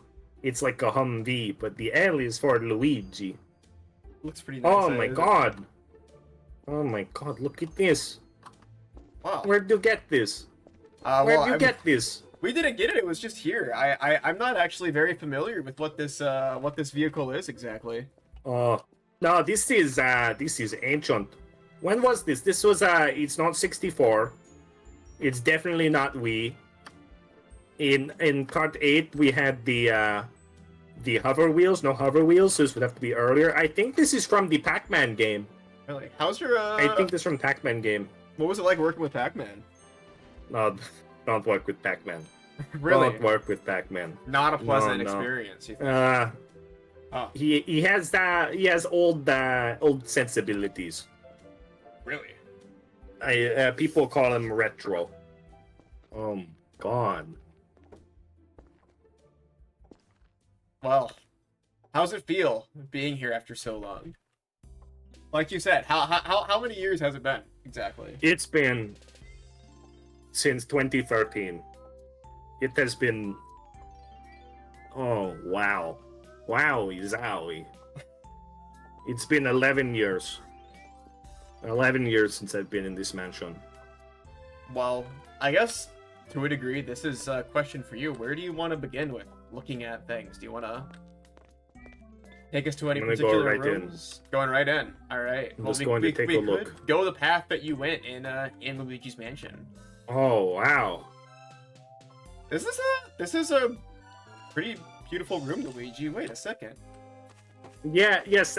We made this a guest room. So we filmed Luigi's mansion, and so is there somewhere for me to sit? I think there's a chair in the bedroom. Well, yeah, you do have your bedroom. Oh my God. We have a. Wow. We do have. Oh, my games. Oh wow. We can talk all about your games. We have a lot laid out here. You know, take a seat right there, Luigi. It's all ready for you. There's a mic and everything. All right, Luigi. Oh wow. So let's get into this. I started. It was a different time. Nintendo was huge. Nintendo was on the top of their entire life. Mm-hmm. Sega was gone. The N64 was huge. Mario defines video games for decades, and we were made of money. Yeah. I had the Waluigi lawsuits. I had the profits from the Mario Kart series, which was huge. And what happened was we had free spending money. And Mario wanted to do this big vacation. He wanted to do what became Mario Sunshine. He saw this beautiful island on vacation. He said, let's do a game here. Let's do a fucking game. Mm-hmm. And he got Peach on it. He got Toadsworth. Toadsworth was running for re-election that year, so that's why Toadsworth was in that game, in case you didn't know. And I said, I don't want any part of this. Mario didn't ask me. Nintendo asked me. Nintendo said, oh, Mario's doing this game on a beach island. This is Sunshine, right? Yes, this is Sunshine, and it was going to be a big fucking deal. Mario says, first new game, new generation, most powerful console ever made. We're doing something huge. And I said, I want nothing to do with it. I said, I'm staying home. I said, I'm going to stand up for myself. And I stepped away. I said, I'm not going to do it. Mm-hmm. And sure enough, production on Mario Sunshine fell behind. I mean, famously, a bit of a And no offense to Mario, of course, but I think Sunshine's often considered as somewhat of a hack job of a game. Mario did not expect. This was before. So Mario did not expect the production of Sunshine to go that poorly.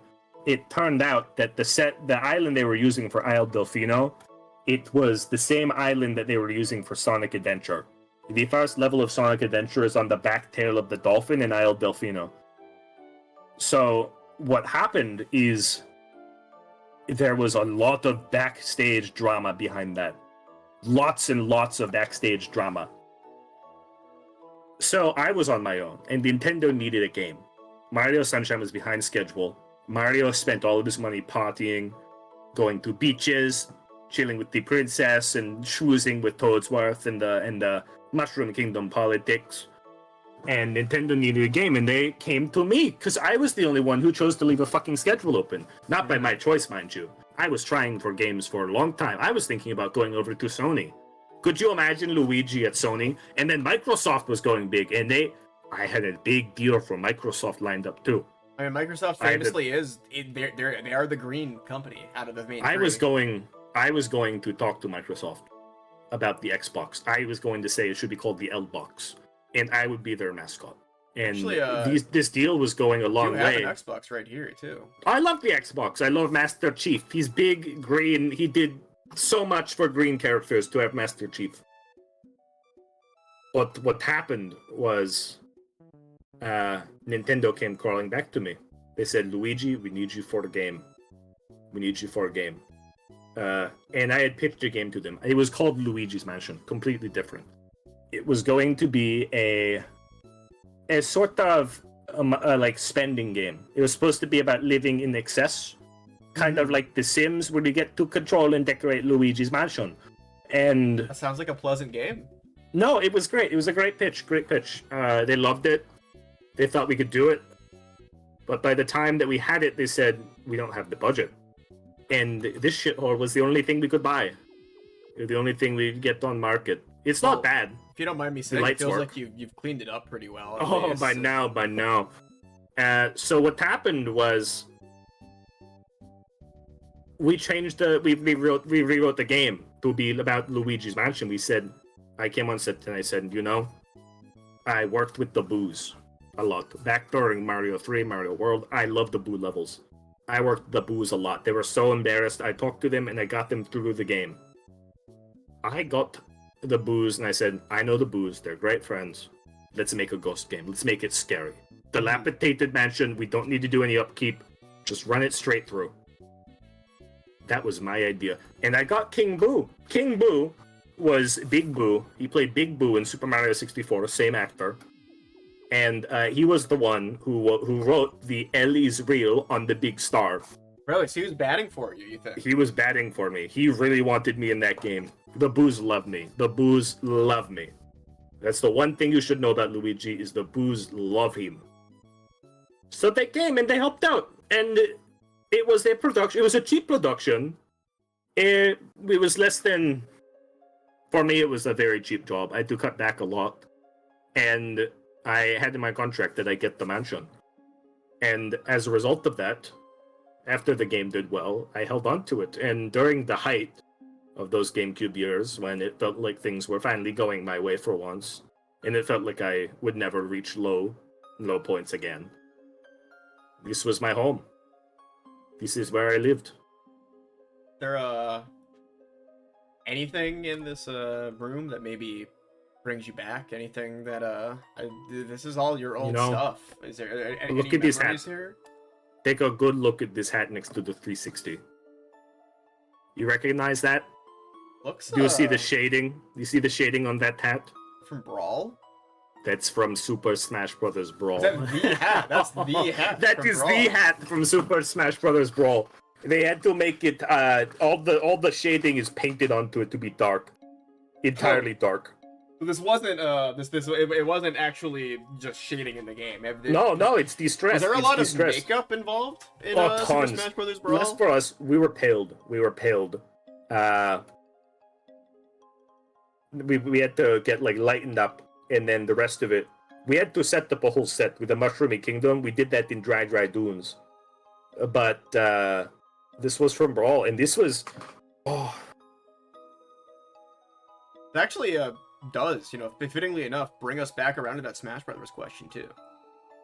Smash Brothers. Yeah, if you're talking about Brawl, we might as well continue talking about the history of that whole franchise. 64. Do you mind if we go for a walk?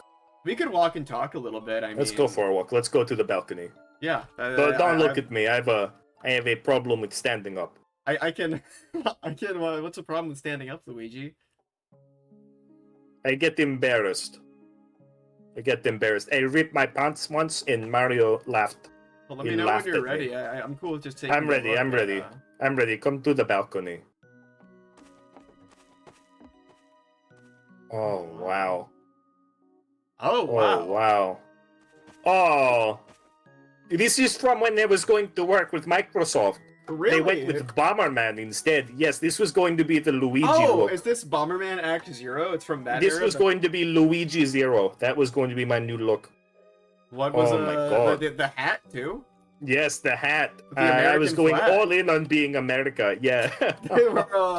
They were really going to lean into the Brooklyn angle. Because Mario leans into the Japan thing. You don't know that, but the little white circle with the M, that's the Japan flag. So I said, I'll put the America flag, and that would be my thing. Oh wow! I have to admit, I think that's a bit of a reveal for everybody. I don't think anyone knew that you had this Microsoft. People know. Some people know. So Super Smash Brothers Brawl. This was something. This was the first time that me and Mario talked again after our falling out. Was we went and we did Super Smash Brothers. The fire? No, that's the bug Mario's internal flame. Yeah, can't do anything about that, I think. Right? Every ghost in Luigi's mansion is perpetually kept into its restful peace by those two flames. And that's business, baby. That's why they aren't in the other ones. We had to use real ghosts. Get a shot of that. We had to use real ghosts for Luigi's Mansion 1. The later games we had to use actors, but the first one were real ghosts. We had to have the mansion exorcised when I moved in. But anyways, let's Super talk Smash about Brothers, Smash Brothers. Me and Mario met again, and we had beef. In case you didn't know, me and Mario had a deal where we would do Smash Brothers, but we could not do any cutscenes together. So it caused a whole kerfuffle, because, we're brothers. It's hard to do that for Brawl. Yeah, well, I assuming that your relationship had healed a little bit over the course of... No, really? Not by then. Were you still, by Brawl, one whole Smash Brothers game later? In Melee, in Super Smash Brothers Melee, I was unlockable again. And I know that's because at this fucking point Mario told them to. And I know he told them to because fucking Captain Falcon was main roster, Ness was main roster. Jigglypuff, I guess, she doesn't try very much, but... And Jigglypuff, I think, is famously laid back individual. So yes, by the time that Luigi... Melee came along, he was directly shirking you like that. No, absolutely. I think he was. And what happened was... in Melee, this is a very funny joke. There's a cutscene to unlock Luigi. To unlock Luigi, you go to Mushroom Kingdom, and you wait till there's a 2 in the timer, and then you go for player 2. And it was a secret. It was this big reveal to unlock Luigi. I don't think Mario knew. I think they wanted me in the game. And I told them, it would be a funny cutscene. By the way, one of maybe 2 cutscenes in the game. I got one of the toads, and I put them in a Mario hat. And I said, okay, we're going to film this, you're Mario. And it's a shot of me jumping off his head and going to Peach's castle. And you have to fight me instead of Mario. And that was my thing. That was Luigi's idea. As my little way of getting back. And he hated it. He hated it. But does he still talk about this today? Is he still a little bit mad about it? Or is he... I'm sure. I'm sure he's mad. But by Brawl, it was real. It was... Mario looked mad in that game. King Boo was in both games. They booked him for both, and you can tell he put his all into Luigi's Mansion. This was the role of a lifetime for him. It defined King Boo. In Mario Sunshine, he was drunk off his ass. He went right to Isle Delfino, juice stand, got drunk off his ass, and fucking went to the casino. And they had to do the fight in the fucking casino because the man wouldn't leave. Horrible production. Horrible production. Excuse for every actor to vacation, and they made a dog shit game for it. Did your ability, your experience as a bit of a dealer, you know, the house, as it were. The house? No. Did that ever have any positive influence on your friendship with King Boo? You ever play games for fun or anything? No. You see, I talked about that. We were consulted for Mario DS. Mario DS did not have me, Mario, or Wario in it. The entire thing was fake. The entire thing was replacement actors. You can't tell because it's the 3DS. They had to lower the polygons. Really? It was a reimagining. No, we had no involvement. Just a remake. Was Mario there? No, not the real Mario. That's not the real Mario. So it was all lookalikes. No, it was the real Yoshi. They got Yoshi. Okay. And that was the hat thing. The hat thing, as they said, because everyone in that game is a Yoshi with the hat, is the idea. That's the myth they said. It's not them as the real Mario. I think they got Yoshi. I don't recall whether they got Peach, but I feel like they got Peach. Okay. Well, but Mario didn't get involved. But what about the dealing that you did in that game? The dealing in that game, that was my idea. We all got to do mini games. Okay, so those were the real you. Yes, those were us in the mini games because we were doing mini games for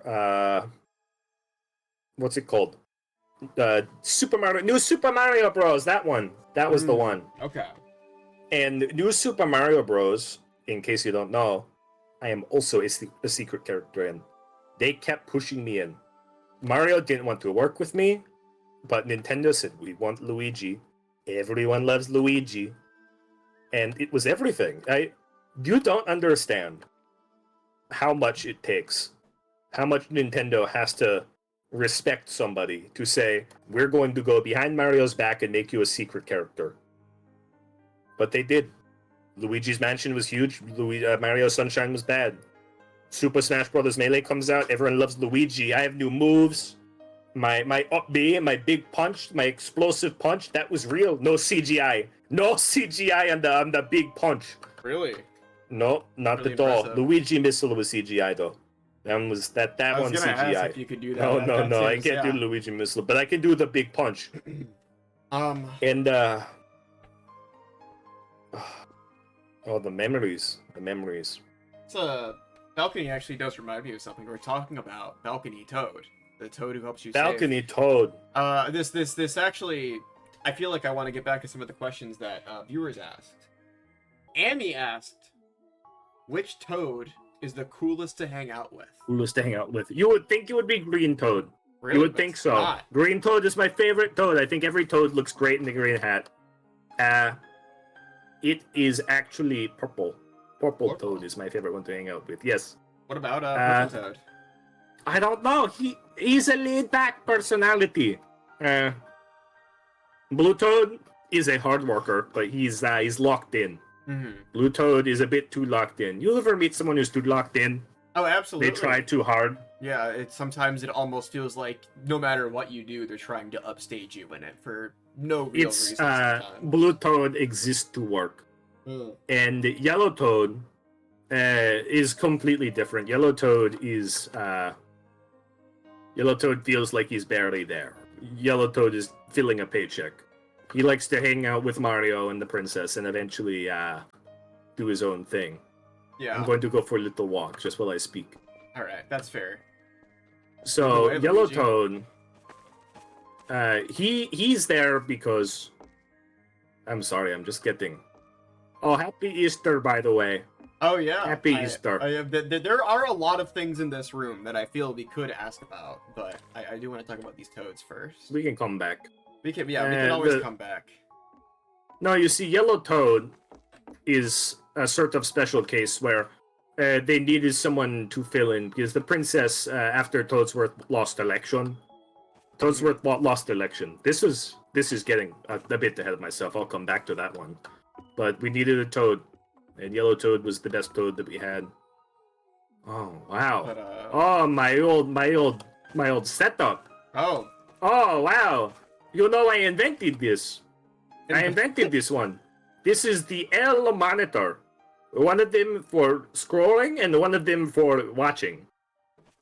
It is the first one of its kind. This seems no one has ever made anything like this. This seems like an interesting setup, Luigi. I can't say I've seen anything like this. Oh, it works wonderful. I highly recommend. What is Why do I have 18 million loot crates? It was the time. Is there a loot crate in there? Oh, this is Nintendo's play button. Really? Nintendo got this play button. This was after. This was the year of Luigi. Well, do you want to take a seat play button and talk about the year of Luigi? Maybe that's. You ready?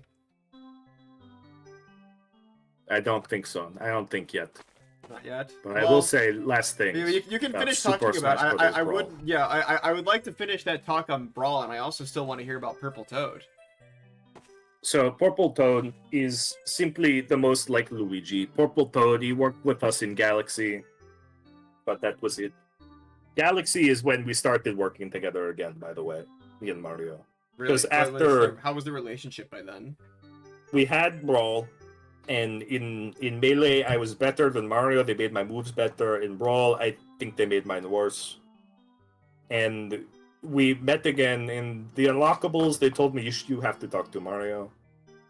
I mentioned we couldn't be any cutscenes together. So the whole plot is I get turned to a statue by Wario, which I don't like that. I don't like that, but that's fine. That's it's like your real life enemy too. I hate him, but he started pulling away from the Mario shit. He has his own outfit now. He's trying to build his own thing. I get it. I let it slide. He could be a villain. He shoots me with a laser beam. And then I get turned out from a statue and Mario's already dead. So we're shared screen time. When Brawl was coming out, we thought we would be cut. We thought Mario would cut all of us. When we heard Mewtwo was gone, we thought we were fucked. There's no way Jigglypuff's getting in. Captain Falcon gets in, but... Was Mario making outright final decisions on the roster at this point? I did not see Mario until the last day of the shoot when we did the big canyon scene where we're all standing on the cliff. And the one thing he said to me was, "I'm glad to see you." And that was the last thing we said until Mario Galaxy. We didn't speak again, but it's I suppose it's a positive thing for the two of us. Mm-hmm. Well, it was a time where Luigi became cool. Luigi was the cool brother. Luigi saves the day. Luigi has his own games. And Mario was costing them money. He made Galaxy, but Galaxy was its own thing. That was the Wii. Mario was being outsold by Wii Sports. Why would you want to play as Mario when you can play as yourself, as a little cartoon guy and swing a baseball bat around? And sure. Mario hated that. I think it started getting to him. He spent too much. He had to move to a smaller house. They had to cut back on all the actors in the Mario games. They worked on Paper Mario, and Thousand Year Door was such a big game. Not even licensed. They just used his license. They had to cut back. He couldn't keep making... He loved making those Paper Marios. Paper Marios were great games. But they had to cut back. No original actors. They got me to do some lines for Paper Mario 3. And by Paper Mario 4, it was gone. It was just a few Toads who got a government contract because the Mushroom Kingdom loved having him. And as Mario was falling off, Luigi was big. I gave cameos. Paper Mario has a Luigi cameo in it, and that was bigger than Mario. Paper Mario 2, Luigi's a villain, and Luigi's bigger than Mario. It was huge. It was huge. How did it feel? Ascending to this level of popularity after being sort of in Mario's shadow for so long. It was everything I could ever want. Did it feel like your ego was scaring you? No, not at all. I saw Mario falling apart and I thought to myself, you deserve it. Entirely. It's actually brings us to. I do feel like we have to start talking about you and a little bit less about Mario here, but this does bring me to a question somebody asked. Let me quickly find this one. That Kid Connor asks, Luigi, you wake up in Mario's body one day. What happens? I wake up as Mario in his bed. Yeah. Today? Let's see. Yeah.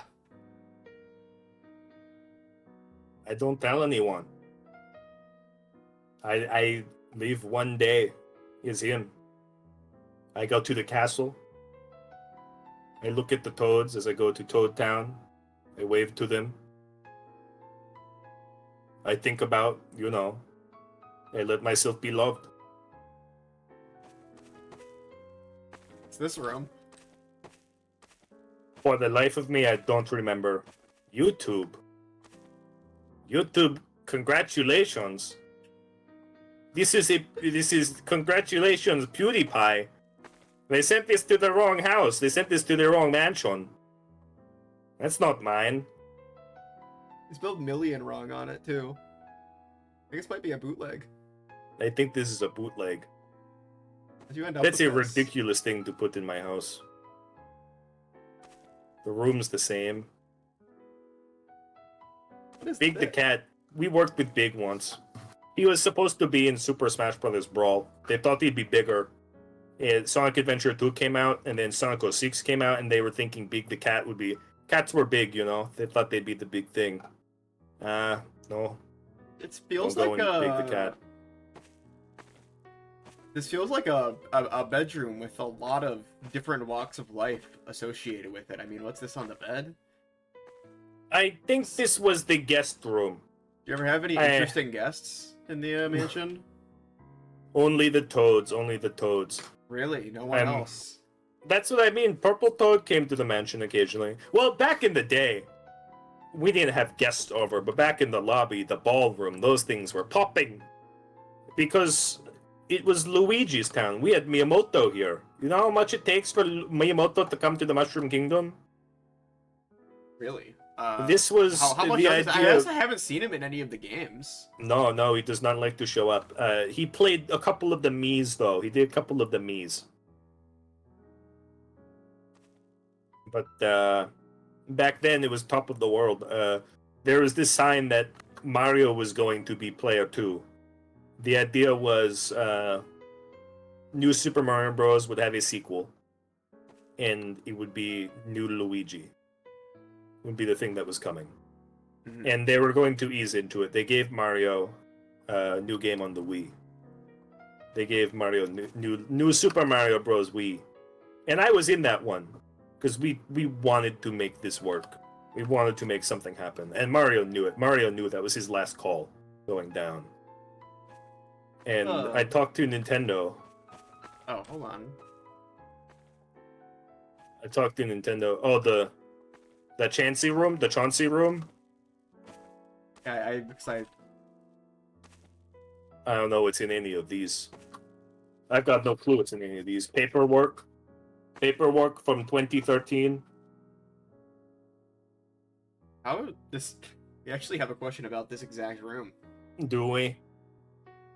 From Poco. Do you ever think about the implication a baby died in your mansion? Yeah, when I lived here every single day. And this is right across, this is right next to your bedroom almost. I've said this. We had to use real ghosts for Luigi's Mansion 1. We didn't want to do that scene. We did the boss fight. The boss fight was acted, but we came into this room with our spectral analysts, and we were looking for ghosts, and we had the cameras on, and we see the ghost of this baby scream at us, and I threw the ball at it because I thought it was an adult ghost. I didn't realize it was a baby ghost. And I throw the ball at him, and he screams the loudest scream I've ever heard in my life. It was the most chilling moment of my adulthood, and they caught it all on camera, and they said, "We're using this in the game." And I said, "Make it a boss fight. Make it a boss fight. Make something happen there." and we came up with the big rocking horse thing. After we got the building exercised, I never heard anything again. But those first nights were rough. Do any of those haunting moments from Luigi's Mansion still trouble you today? In my later life, I started to think they were a sign. I thought they were a sign of something. They were everything else that happened after, you know. Are we gonna get into detail about that, or what happened after? After Mario Wii, New Super Mario Bros. Wii, I was in a meeting with Nintendo, and it was all the big shots. Iwata, Miyamoto, Reggie Fields, and the question was, when am I going to be replacing Mario? Really? The question came up if I would be the next Mario, the new spokesman. And they said, we want to make sure you're ready for it. What's a new game? And I told them, let's make a year. Let's take 1 year where it's the year of Luigi. And they ate it up. They loved the thought. They said one commitment, 1 year wouldn't be too much sacrifice on the line. We put line into we put line into Luigi's Mansion 2, which we thought would be gangbusters. Luigi gear, Luigi themes. They had a video with Princess Peach where I replaced Mario, and I was running this new game called New Super Luigi U. How was that? It was perfect. It was my game. I did the music. I played the music myself. I really wrote the soundtrack for New Super Luigi U. I didn't know that. Yes, the first song. I got rid of that ba shit, and I got onto Luigi U. No, that was a Mario thing. Start walking the halls while we talk this? Yeah, I do. Where am I going? Oh no! Where the hell am I? This looks like the laundry room. This place is a mess. I remember when I fucking moved out. I almost pressed it. Can you believe that? Can you believe? I almost went over to that button and pressed it. How does it feel being back in the mansion after so long? It was good times. It was the idea that life was a dream. Life was a dream for a period. When the year of Luigi ended, it was not just... we had no Mario and Luigi U. That game was supposed to be the main one. It was supposed to be the main one. They were supposed to do new Luigi U. No new Super Mario U. Just Luigi. And sure enough, it didn't do too well. Why do you think? It didn't do too well. They weren't ready. I don't know if it was because I'm a green character. It could be. It could be because I'm green. Mario was popular still. Luigi's Mansion 2 didn't do too good. Luigi, you don't have to talk about this if it feels uncomfortable for you right now. We can move on to... We could do a fun question. We could do a fun one really Let's fast. do a fun question. Let's Luigi, do a fun question. And hey, this is a great question. As we enter this room, that kid Connor also asked, Luigi, what's your favorite food? I like potato. My favorite food... Yeah, let's get a little... Let's lighten the mood. We've been talking about Mario. We've been talking about the year of Luigi. Let's get some levity in here, okay? Luigi's favorite food. I like a pesto sauce. I like a pasta with pesto sauce. I like it because the pesto sauce is green. And the pasta is my favorite. Wahoo! You ever tried this thing? I've been tempted. This is the same goop that the Goopy Ghost was eating in the in the Luigi game, in Luigi's Mansion. It's been untouched. It was. Don't be so down on yourself, Luigi. You have a lot of games now. Why is it? You want me to? Do you want me to touch the goop? I mean, you want me to take a taste? I'm going to take a taste of the goop. And the ghost that made this ate himself to death. Okay, here we go. No!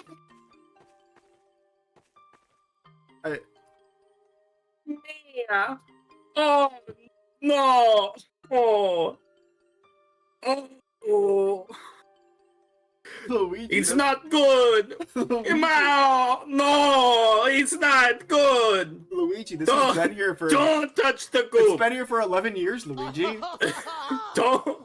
It's been here for 21! Don't touch the goop! Why'd you eat it? Don't do it! You put the camera on me! It's pressure! Why is everybody pressure Luigi? I'm sorry, Luigi. Oh my god! Well, Luigi, let's get some fresh air. Let's get some fresh air. Okay. Oh no! Oh! Luigi, let's just get to the backyard. Get some fresh air. Well, let's get a move on out of this goop room. I kind of don't want to be around. Where would you like to go? I don't want to be by the goop. Well, let's see. I mean, the gym. The outside. Yeah, this does interesting punching bags that you have, Luigi. I tried to get them green. They don't make most of them green, unfortunately. Well, this does actually raise a question. I know that you've been in a lot of Mario sports. Do you have any favorite or least favorite sport to play? You appear in those games a lot. Which one is the one that you look forward to? Favorite Mario sport is Mario Strikers. Mario Strikers is the best Mario sports game. Everyone gets a chance to be a hero. Very competitive, and I'm very good at it. I would count Smash Bros. I like to be in Smash Bros. Same deal. The number one don't like is golf. I do not care for Mario Golf. Really? I noticed a golf club in your... Daisy loves golf. Daisy loves golf. But between you and me, it's less so. Less so. I'm not a big golf liker.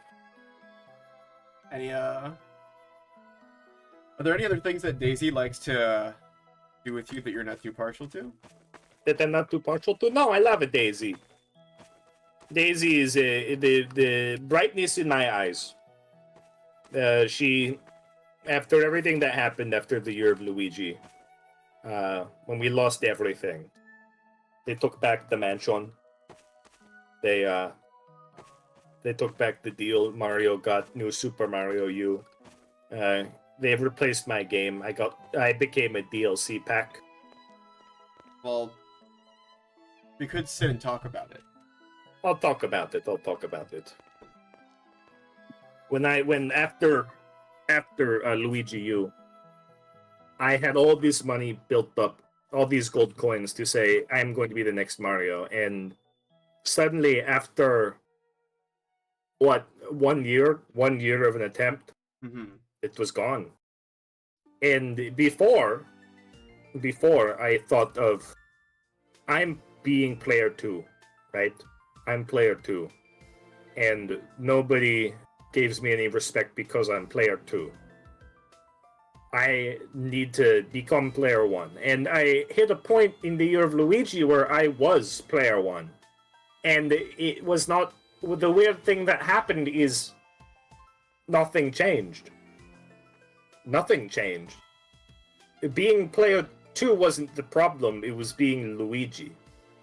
Really? That sounds like a hard problem to grapple with. I looped back to being player 2 again, because at that point, that's when me and Mario had to reconcile, because they needed Mario, and I needed Mario. And to some degree, Mario needed me. And we worked together again, but it's different. It's hard. It's hard to reach the top, the best opportunity of your life, the absolute peak. And when you hit that point, to spend your whole life thinking you're not good enough for all these fucking people and all the shit they put you through. And then you reach your peak, you prove them wrong, you have the best opportunities that you could ever possibly have. And everyone who doubted you was right. You don't go back.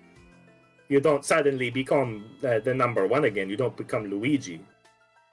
You become back to being player 2, except now you know that that's all that there is. Do you feel that way still? I think I do. I think I do. Despite where you are now, despite maybe some of the ways that the year of Luigi sent you crashing down, would you do it all again? In a heartbeat. In a moment. I will never stop being Luigi. Because no matter what the rest of the world thinks of me, I'm a Luigi. I'm gonna win. I'm going to be number one. If not for the rest of the world, if not for Mario, then for me. No matter what. And I'm not going to let anybody else decide that for me. I am Luigi, and I'm going to be my own head. I think that's. I'm in charge of myself. You want to move on from this room? I want to move on from a lot, Qweave. No, I'm noticing something I'm interesting. good. Luigi, this big Coke machine feels a little bit out of character for you. A lot of people do stereotype you as objectively hating the color red. It's strange. I don't know why everybody thinks I hate things that are red. I have a lot of things that are red. I'd like Coca-Cola. They have a green bottle, of course. But I'm not justifying that. I like Deadpool. I'm a big Deadpool fan. What's your favorite superhero, Luigi? My favorite superhero is the Green Arrow. Oh, what do you like most about him? I like his outfit. He has a big mustache and he wears green. He's like, he made me think of Luigi. That's understandable. He's got the boxing glove. I like a boxing glove. I've always wanted to be in a Punch-Out game, you know. Why not Green Lantern? Green Lantern's annoying. Oh, this room. Oh, this is the film room. This is where I watch all my favorite things. Are these your favorite movies, Luigi? Just some of them. A video game, the movie, got to have that one. That one's important. Then we've also got the Steven Universe. The Steven Universe, you have to watch it. It's about this boy he's an outcast in the human world, but he has a group of beautiful women who love him. And there will be blood. It's a good movie. It's a good one. It's about oil. We don't have oil in the Mushroom Kingdom. Does it almost feel nostalgic for you to see oil? You know, it reminds you of a life you once lived? No. No, okay. I don't miss it. I don't miss curious. it. And then Wreck-It Ralph. Wreck-It Ralph is very similar, you know. Wreck-It Ralph made me think of Bowser. Where, misunderstood character. A bit misunderstood. And Fix-It Felix, people say he's like Mario, but I think he's like Luigi. Because fucking his little girlfriend is nothing like Princess Peach. She's like Daisy. You can't argue with that. Luigi, you can't argue with that one. It's hurting my eyes. Luigi, the okay. I'm stepping out. Don't worry. Oh, and I like this. You know, I am just also taking in your decor here. Some of these I'm a little bit taken aback by. The me plus dog equals heart I really like. How's Polterpup doing, by the way? Polterpup is wonderful! Wah! Would you say that Polterpup is something that's brought a lot of light to your life in some of these difficult post-Year of Luigi times? Polterpup has done a ton for me. Polterpup is more than just a friend. He's company in times where Daisy is not there because she is busy.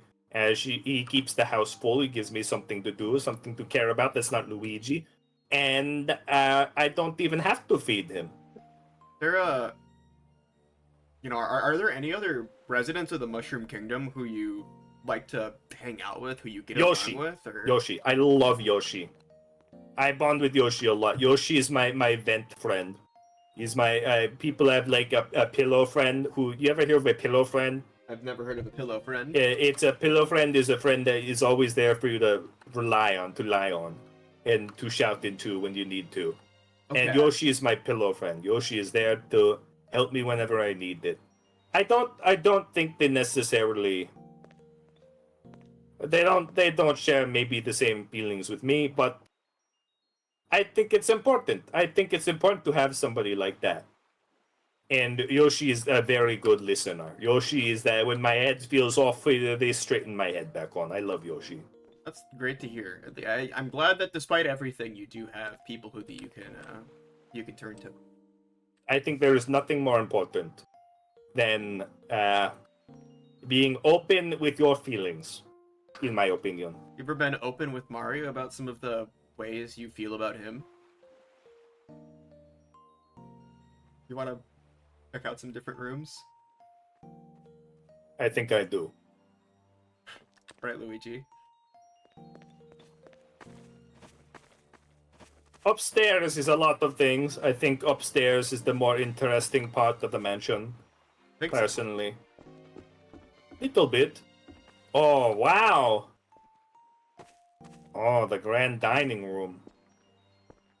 I used to have this. This used to be my breakfast every day.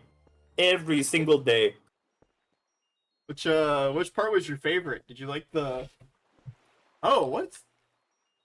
Luigi, I didn't know you read Naruto. I don't. I read Shonen Jump. Oh, just kind of ended up on there. Is this? No. I like, I think ninjas are cool. That's about it. And there's my Coca-Cola and my Captain Crunch. I'm more of a One Piece liker. Really? Who's your favorite One Piece character? Who's the one with the green hair? Zoro? Zoro! Yes, yeah, him. I like 3 swords. Did you ever have any, actually, you know what? This is a great opportunity to ask a question I wanted to ask in your bedroom. Oh, tell me. I've noticed some religious iconography on your walls, Luigi. Is this something that you have significance in your life? I am a firm believer in man's relationship with God. I don't think it's a necessity, but I think it's a comforting fact, you know. Did you find God recently? No. No, I found God in Baby Bowser's dungeon. Did you?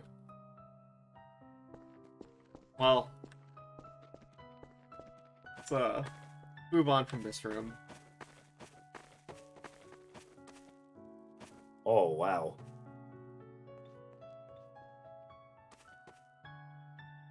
This was a strange room. You can come up a little bit, it won't hurt you. We exercised the mansion, but this part never left.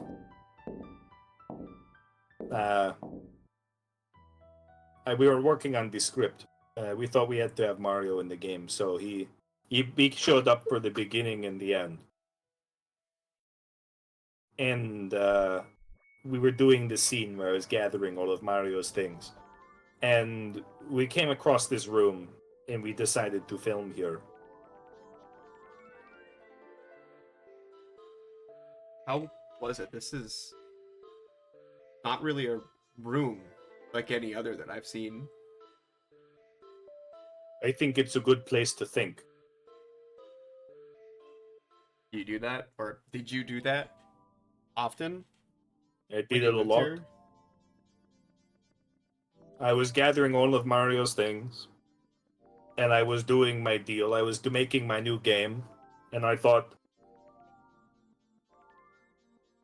I'm going to be saving Mario. It's all to save Mario. That's my character. That's my role in this one. That's what I'm going to be playing off. And I sat here and I was going to do my scene and I just waited and I thought, why would I do that? Why do I want to? Why is that my goal? Why is that what Luigi is for? Do you think that if given the choice, you would have considered not saving Mario? It's just a game, Qweave.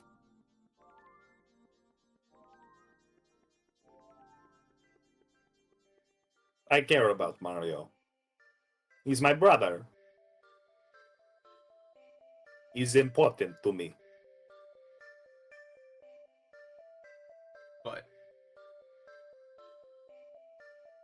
But you came here and you thought about it. What conclusion did you reach?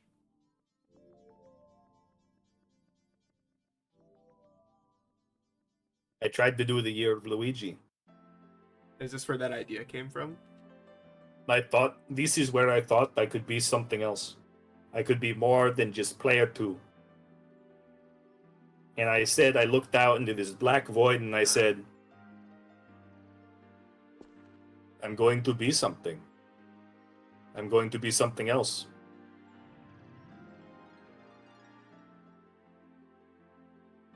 And 20 years later, Luigi's Mansion came out in 2001. 23 years later. Where are we? Where's Luigi? Well, Luigi's Mansion 3 people liked a lot. People love Luigi's Mansion 3. Best trilogy of all time. Best video game trilogy of all time, Luigi's Mansion. I'm not bad at what I do. Nobody does it better than Luigi. But there a part of you that still wishes you could do more than Luigi's Mansion still. What's your dream project? My dream?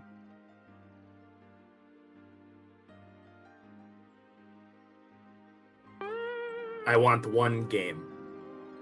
A single game. I want one single game where I go and I save the princess and it's no spin-off. There's no Mario. It's just me, an adventure in Princess Daisy. And I win, and I save her, and we run off into who knows where. Maybe a new mansion, Luigi Circuit.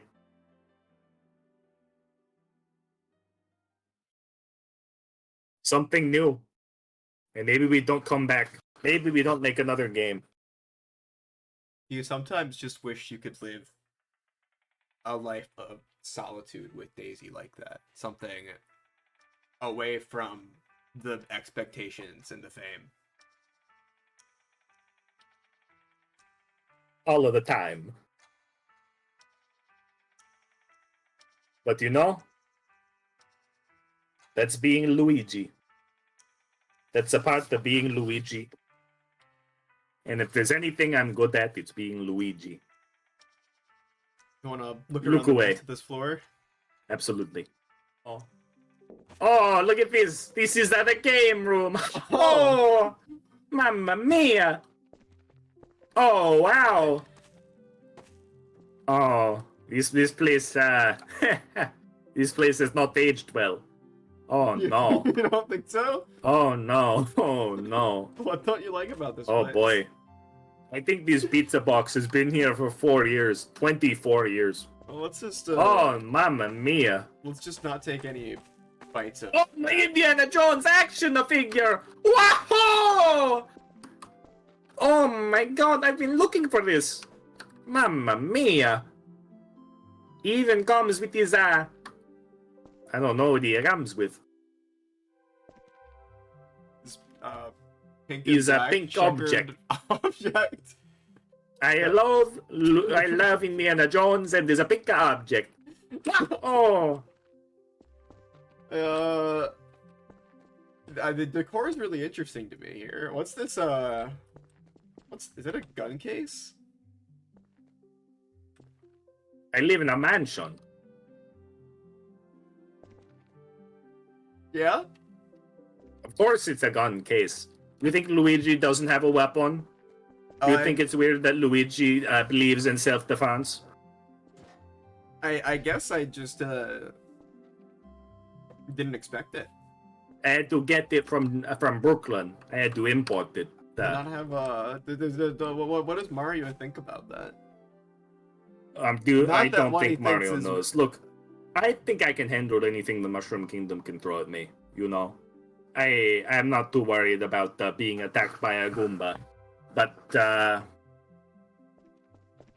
you can never be too sure. You know, Well, do you want to take a seat and maybe we can go through some of the more fun questions? Absolutely. That people have asked. We've been through a lot of Let's go. a lot of dark questions. Let me pull up some of the questions that we have from chat members, and there are a lot left that are just fun. I think we need a little bit of a break from all of this this heaviness. Luigi, many askers. This was many people who asked this. Luigi, who's your favorite party baby? Mamma mia. Oh, that's a loaded question.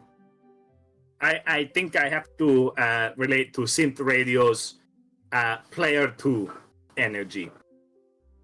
You know, that's completely understandable. I think that... No offense, of course, no, but you're the player one. You're the player one of the Qweave stream. And you chose me to you're do the player interview. one, baby. I don't think you. I don't think we have any problems with each other. You know, I wouldn't be here talking to you if that was the case. I think that's simply the one who carries the torch for you. I think he looks very good in green. Wow! Well, that's spin off to a different question. This one asked by Quartz. There was recently some major beef in the Qweave stream world. Were you Team Qweave or Team Floofy? Oh, which team had Luigi on it? Come on! Wow! I'm Team Qweave. Yeah, I understood that. I think that's made the right choice. I was watching that one. I watch every Mario Party stream, and I was watching that, and I saw Team Floofy. One of those fucks had a green shirt on, and they changed it. They changed the green shirt. They took it off. When Luigi is watching, you're saying I can't wear green.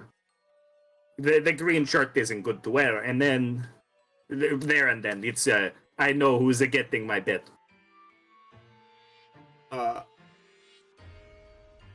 This is from NB Dog. Luigi. Hello. Did you actually make that stone? Which I believe is a reference to the stone. The one that you said that you chiseled.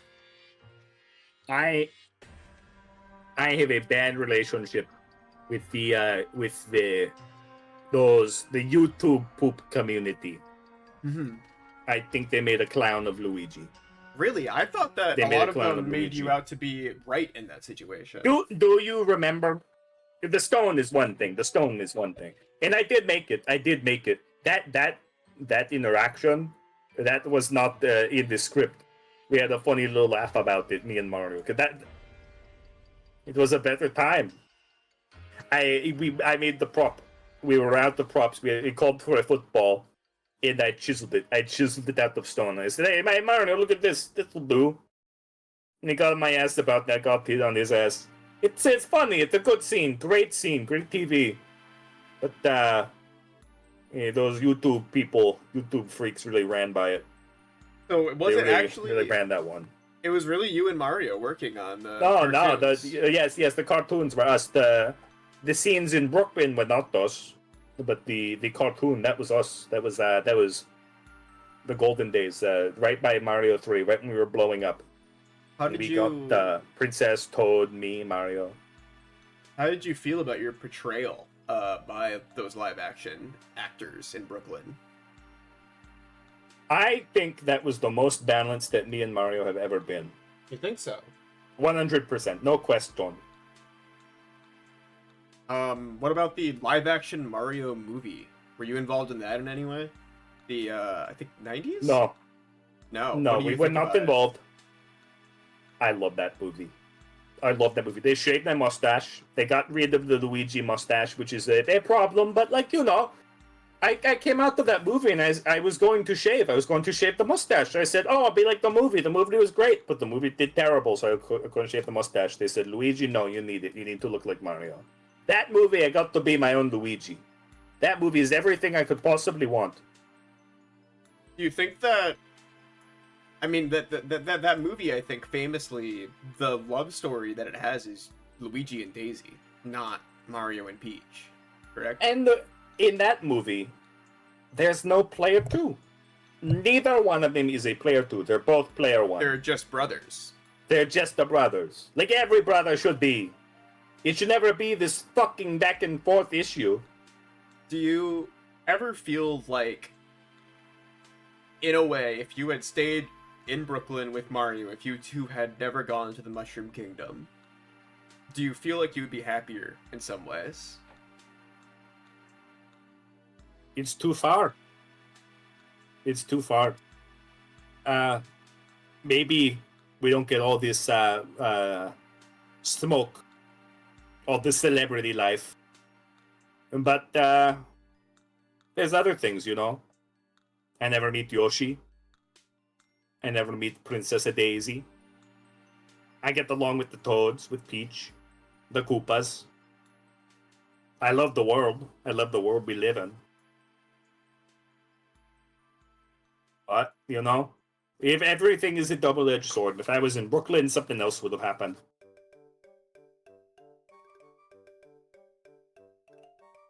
What's your favorite object in this room? Let's lighten the mood a little bit. You know, this is I'm assuming where you spend a lot of your time unwinding. This is a room that I'm assuming a lot of good times happened in.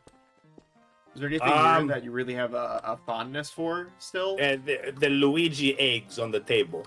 Let me get up. Look away. Sorry. Okay, you can look back.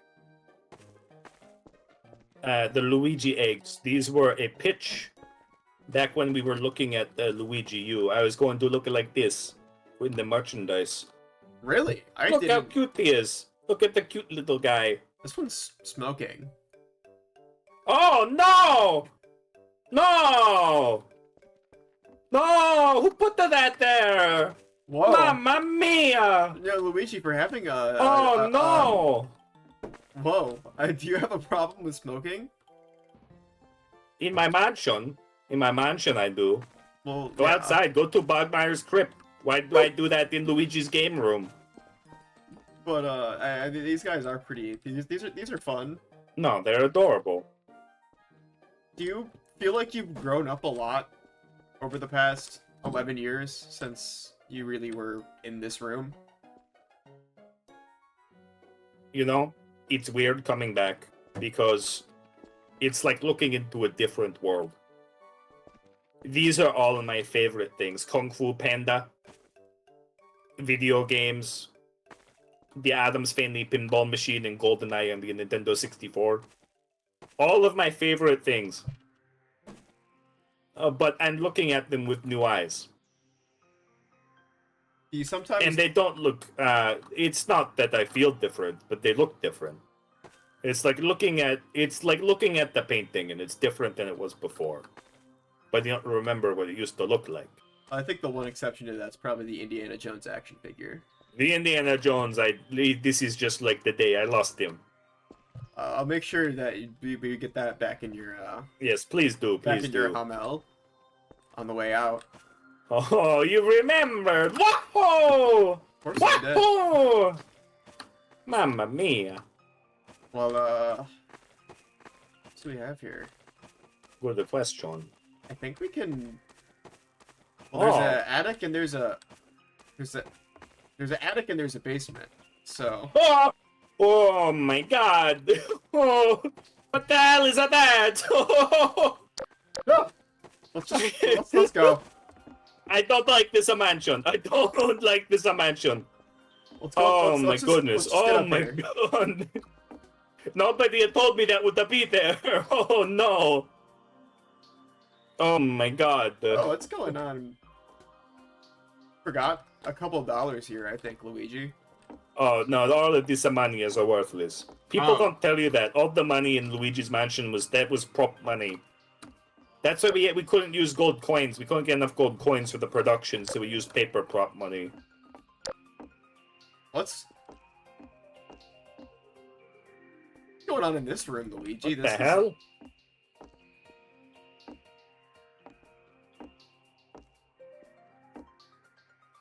I don't trust these ghosts. I don't know what these fucking ghosts got up to, dude.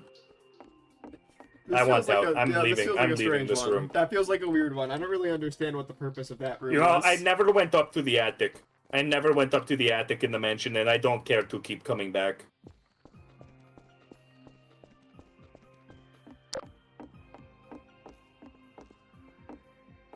Oh my god. A lot of this stuff looks like you just barely touched it. Oh, that's where Jaro lived.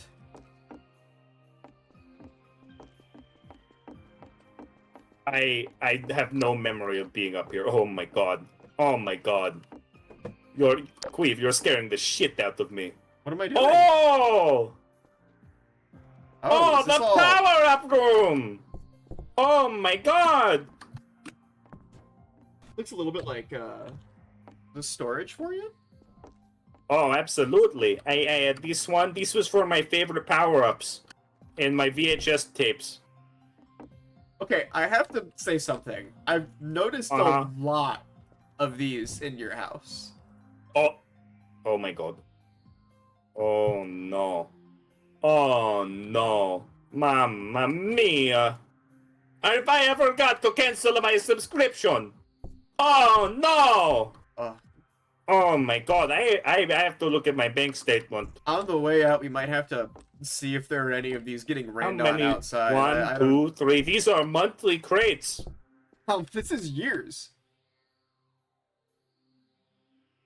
This is 2 years of loot crates. Oh my god, what is even in here? I have no idea.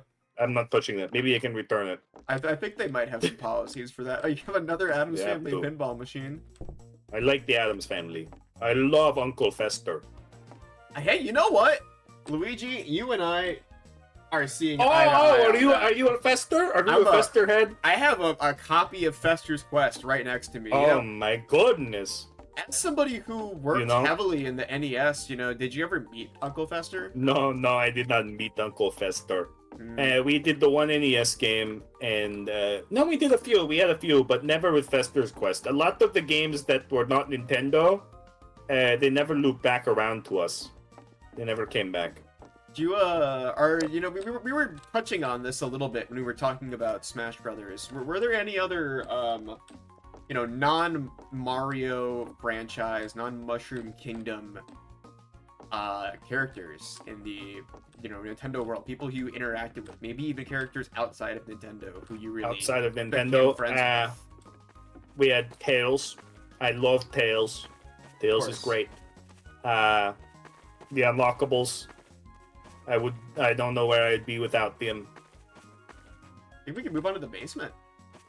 Aside from that, I don't talk much outside of Nintendo. Really? Even in the Mario world, I keep to myself. This is a rare interview. I hope you know. I don't do too many of these. Oh.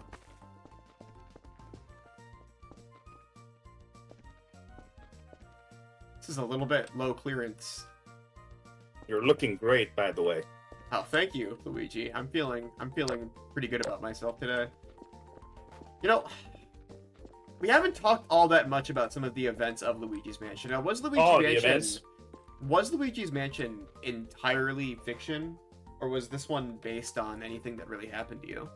Was there any element of truth in Luigi's Mansion? So the ghosts were for the most part real. The booze, no. The other ghost, yes. And the mansion was haunted. This one, this was a weird one. Professor Egad was our ghostologist. He was quit out of the medical field following Luigi's Mansion 1, between 1 and 2, and we hired him back as an actor. I don't think he has clearance to do medicine anymore, unfortunately. But he did help us with the ghosts, and he was very great at wrangling them. The poltergeist did work. He really worked on ghosts. And we really couldn't do anything about them. A ghost does not die when you suck it into a vacuum. You do have to get it exorcised after the fact. But it made great TV, great footage. Was Madame Clairvoyant really, someone who you had any kind of positive relationship with as far as the ghosts go? If I remember correctly, she was really the only one that, in the work itself, you talked to at all.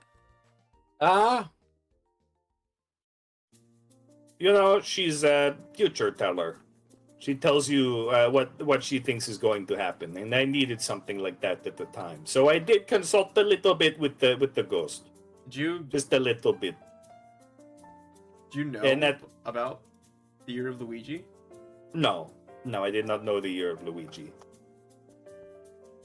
I don't need to go into what she told me, but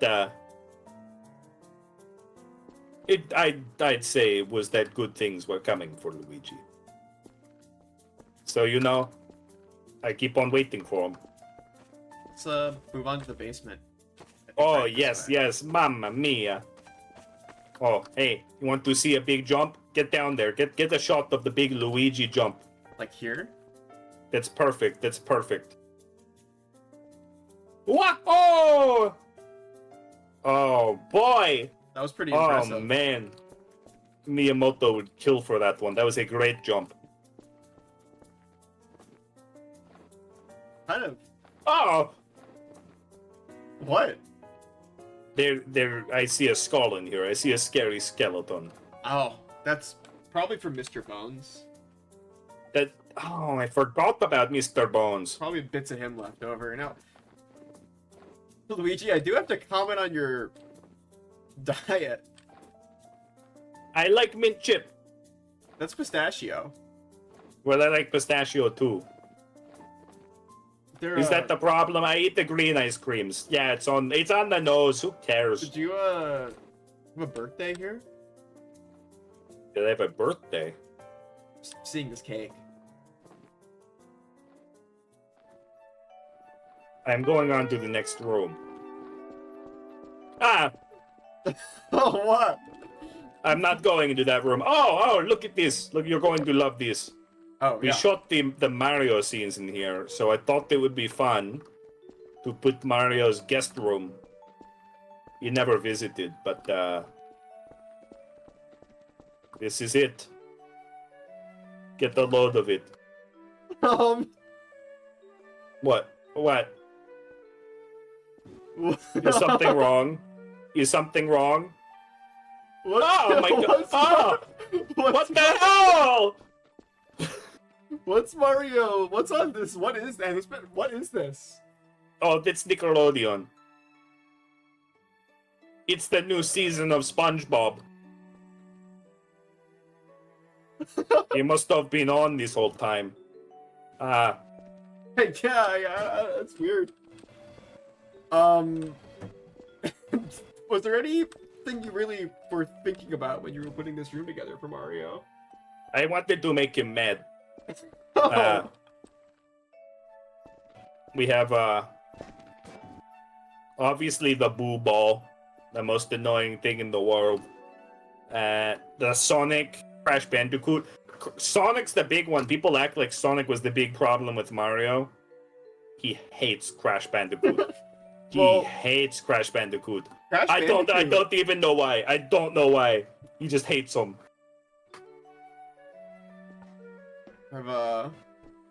There's some like Sega consoles here. Uh-huh. It's a copy I of think this one's 1984. pretty good. Mario made me feel like that at the time. You know, I think this is a good backdrop to ask a couple of more questions from the people. Snake Hook. Do you want to walk to a room with a chair in it? I want to ask one question here, you know, just while we're here. Okay. I can do that. Snake Hook asks, Luigi, how does it feel to stomp on a Goomba? Is there a crunch, or is it firm with some give, like jumping on a bed or a trampoline? Do the points materialize out of the air, or do they burst from the top of the Goomba? Have you ever had porty bread? It's like this big inflated type balloon of bread. You touch it and the whole thing bursts and dissipates into one flat unit like a pita. It's like that. Oh, so it's like just a little bit of give and then nothing. No give at all. You step on it, it doesn't exist anymore. Oh. You ever feel... I guess this is maybe a slightly dark question, but... you know, do you ever think about obviously games are just games, and some of the media you've appeared in, it's all just recreations, but you did fight in those wars, or in that war. In the second Mushroom War, In the second yes. Mushroom War. Do you ever... Do you have any memories associated with that, maybe? That are just... You know, whether they be good or bad, you know, the things that stand out in your mind? When that's the life for you, that's your life. A Goomba ran over to me, and it is just as much a likely chance that a Goomba ran into me, and then I would have jumped off the screen and died. I don't know how they did that, but that's how they got a lot of toads. Just push them straight off a cliff. It's that, or you jump on them. Life or death.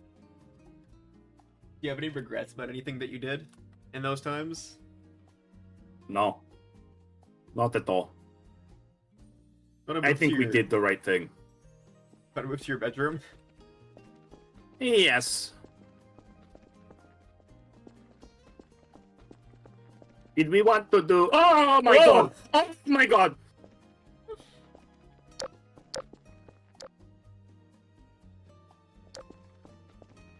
I want out of this mansion. I want out of this mansion fucking now. I want out of this mansion. I want out of this mansion.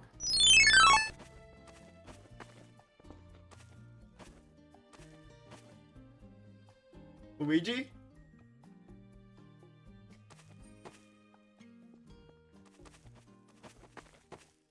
Wait, hold on, Luigi, what's that?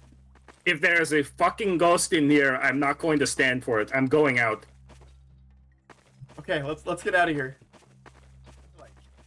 This place is a maze. How did you live here? This is exactly why I fucking moved out. I can't stand this. I can't fucking stand this. Oh my god. Okay. Okay, I think we're in the clear. Luigi, I have bad news. Oh god fucking damn it! Come on! Come on! We might just have to send... I'm going. We might have to just send the Toad out here. I'm going into my email. We have to call Toad. We need to call Toad. We're gonna get this figured out with Toad really fast here. I guess... Alright. You wanna get into the home now? Toad! Toad! Hello! Okay, Toad, cancel this subscription. Yeah, Toad, can you do me a favor? Can you cancel this subscription? Can you cancel?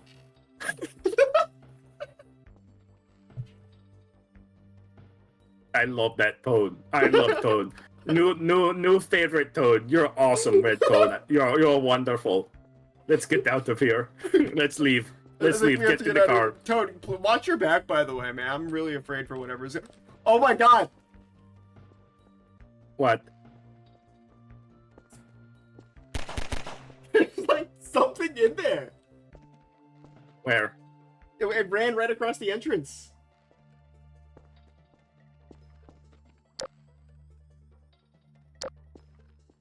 Oh my god. Get in the car. In the car. In the car. Now. Now. Oh my god. Oh my god. Go, go, go, go. Drive the car. Drive the car. Oh my god. Oh my god. No. Oh. Okay. Oh, hold on. Oh my god. Okay. Okay. Okay. Okay. I'm never going through there. I'm never going through there. I'm not going to do that fucking mansion again. I'm not doing it. I'm not doing it. That is a dark place in my life that I'm not contesting again.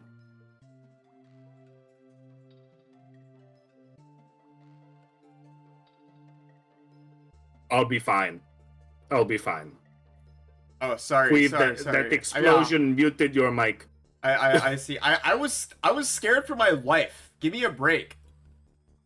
I get that, like, some interviewers, oh, we're Vice Media, we don't exist anymore, but when we did, we had a little white guy with glasses who'd go around with 50 cameramen and a whole production staff. I'm doing this alone with Luigi. Do you people see what I have to fucking go through? It's not easy being Every day of my green. damn life, every day of my damn life, someone is trying to fucking get me. and people are mad at me over the back of my fucking shoulder, and you're going to act like, oh, it's a problem with Luigi, that Luigi's a little scaredy cat. Oh, he's not as brave as Mario because he has some level of concern for his fucking safety. Luigi Synth just said yes. I think that Qweave is now my favorite party, baby. If anybody has any questions they'd like for Luigi to answer right now, it's the time. It's the time to ask them. Anything that your heart desires, within reason.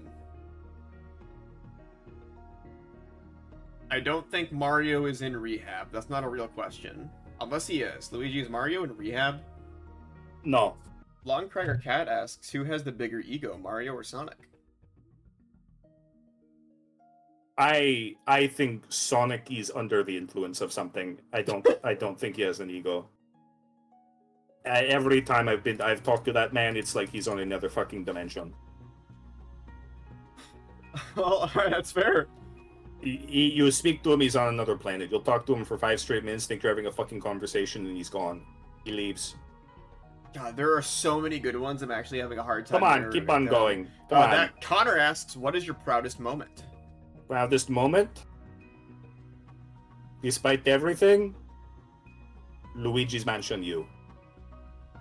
Hey, Luigi's Mansion U? Not Luigi's Mansion. New Super Luigi U. Sorry, I'm so sorry. The mansion is on my head. We're not going back to that. People keep telling us to go back to Luigi's Mansion when we're not doing it.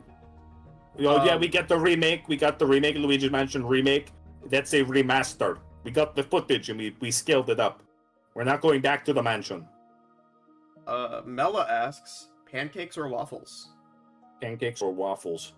I did see some frozen waffles in your freezer. I don't mind the waffle, but I do like a pancake. Okay, that's fair. Have you ever been to IHOP? I've been to IHOP before, yeah.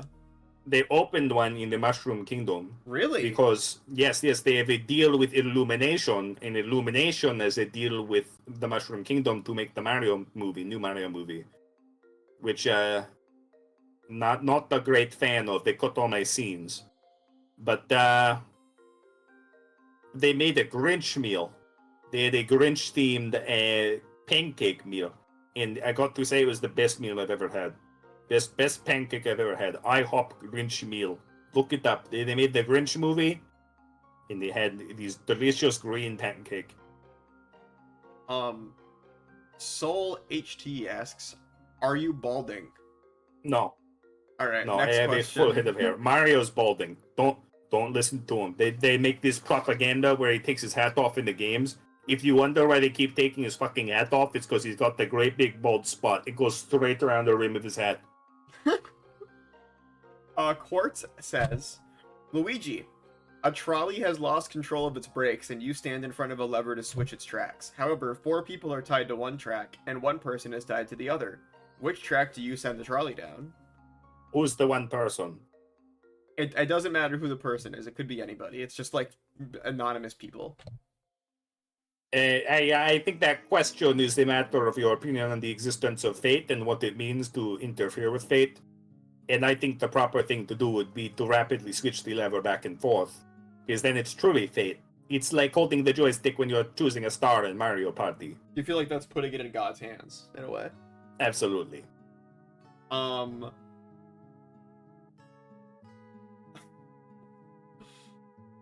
The Creature Man 96 asked, what's the deal with Nabbit? He did appear during the year of Luigi. Nabbit was, we ran out of payment and we didn't have anyone on time to replace Mario, so we got the Bowser Jr. and we put them in a bunny costume. Really? So it's just Bowser Jr.? Yes, that's Bowser Jr. Not a new guy at all. Well, no, hey, not a new guy. New character, but that's Bowser Jr. in there. Did that strengthen your relationship with Bowser Jr.? No, I get along with Bowser Jr. Really? Bowser Jr. beefs with Mario. Fun fact, Bowser Jr. has never caused me any trouble. Never. It's only Mario. I mean, Bowser Jr., like, you know, I feel like if we're talking about people in the Mushroom Kingdom who get a bad rap, Bowser Jr.'s got to be up there. He's done a lot of good. I feel. He's a good egg, that Bowser Jr. Alstor asks, Luigi, what do you think of Boot's impression of you? I think Boot, that's a pretty good Luigi, personally. Now, I'm gonna do a last, like I said, last 2 or 3 questions from our big, long list, okay? I'm gonna start... Absolutely. I'm gonna start... Actually, I might do 4, because this one's an easy, like, intro one. Speed around. What's your biggest pet peeve? Pet peeve? Mm-hmm. My biggest pet peeve? It's a tough one. I've got a lot of them. Okay. Is that My it? biggest pet peeve is when people with big mustaches, like this one, they don't smooth it out. They let it get all ruffled too much. Mario does it, Wario does it, while Luigi does it. They let it get all wonky. I put a lot of work into it. If you have a mustache that's this prominent, then I think that you have to put the effort in to make it clean. Otherwise, what's the fucking point? Shave your face.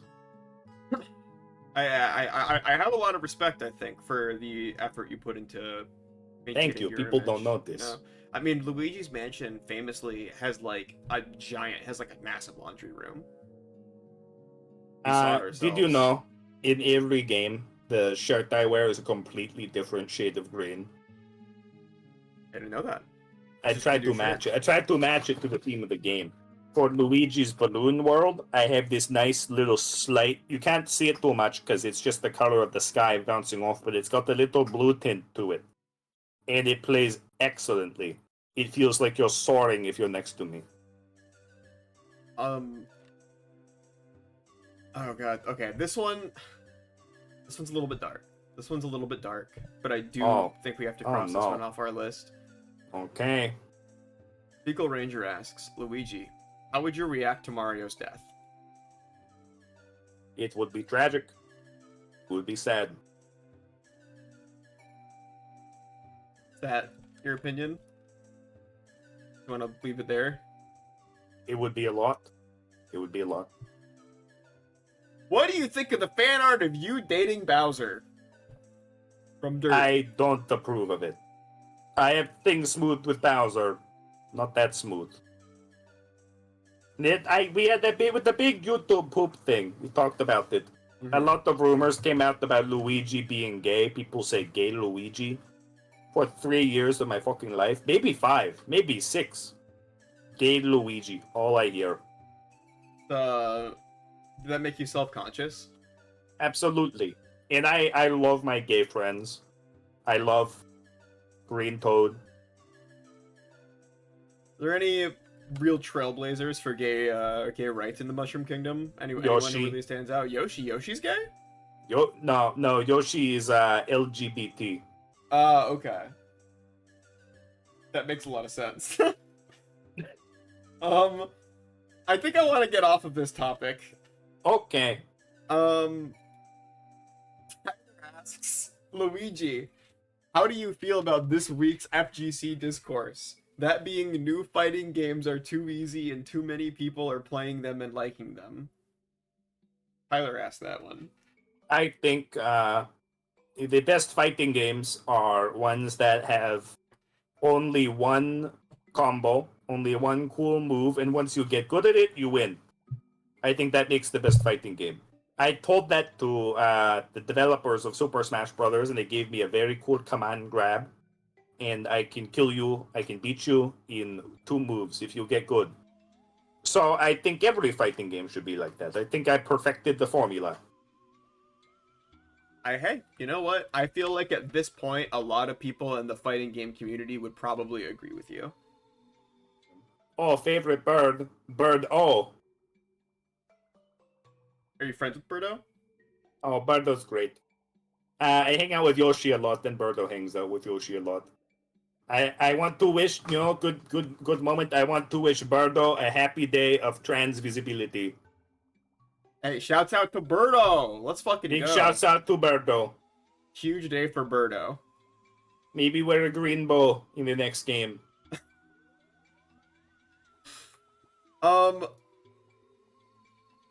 Oh my god.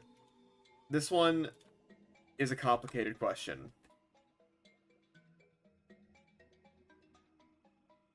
Sports asks, Luigi, as the highest jumper in the roster, what is your opinion of Jack? This might be a surprise. This might be a reveal, even. I'm going to apply to play Jack in the movie. Really? I'm going to do it. I haven't done very many films. I've done TV. I've done games. This might be the one. I might try to play Jack. Is there, any reason that you're making such a big change? I want to try something new, you know? I'm sick of being competitive, and I think a new direction for Luigi would be helpful. You're sick of being competitive, so you're going Hollywood. No, it's competitive with games are different, you know. Games are different. I've been in games for so long, and I would rather be in entry level in a movie than top level in a video game. Hey, I think that's a good goal to set. Neocat says, I've got hella competition. I hear Tom Holland is trying out. I'd like to see Tom Holland fucking jump. Yeah, I heard Tom Holland is I heard Timothy Chalamet's in there too. Timothy Chalamet can't do anything other than mod Xbox controllers. If either one of those little freaks tried to jump as tall as I can, they would break their legs on the way down. Are there any parting words that you'd like to share with anybody?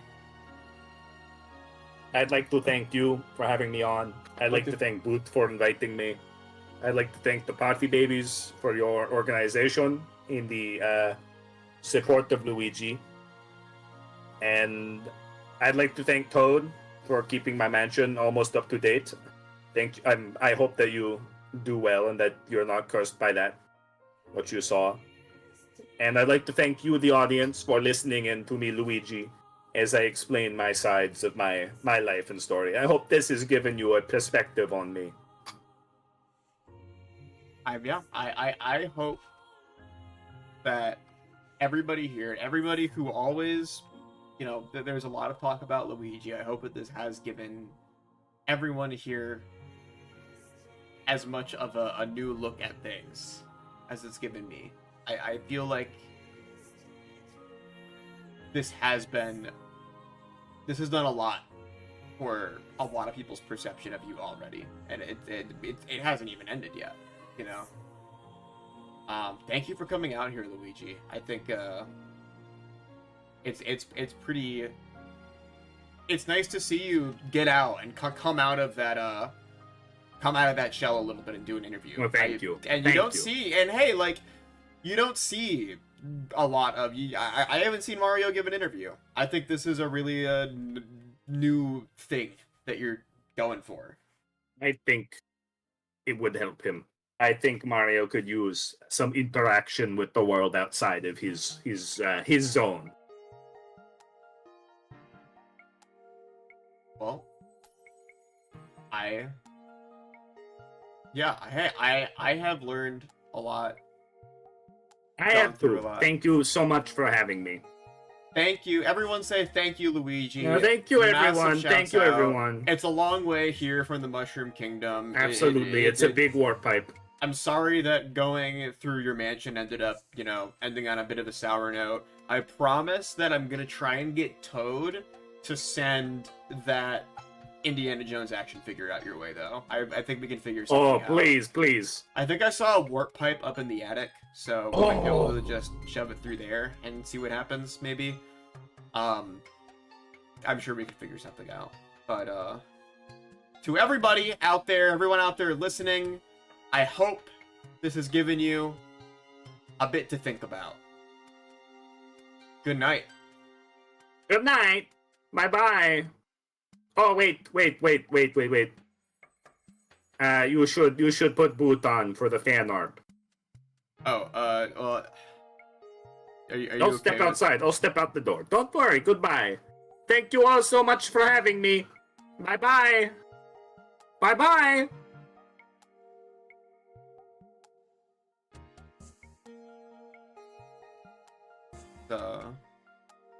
Ooh. Hey, Qweave.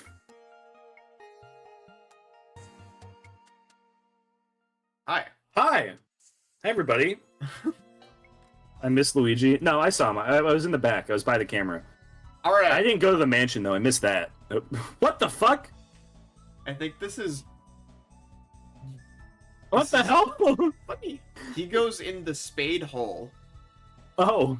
Somebody mentioned that the fucking patterns in the intro were the holes that we would fit in. This is evil. Thank you. I do not go in the spade hole. I would not fit. Some beigeism. I think you really captured Luigi's energy here. We have a Luigi. Like, Luigi the guy is... I like, we've learned a lot about Luigi's personal grooming, his hygiene, his effort that he puts into his appearance. I think this is a really accurate look at a character. That no, absolutely. This is a lot. To. Thank you, beigeism. This looks really good.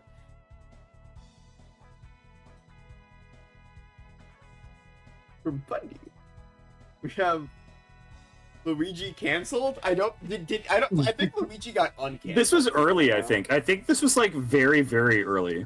I think this is from when Luigi told us about how about how Princess Peach had it coming.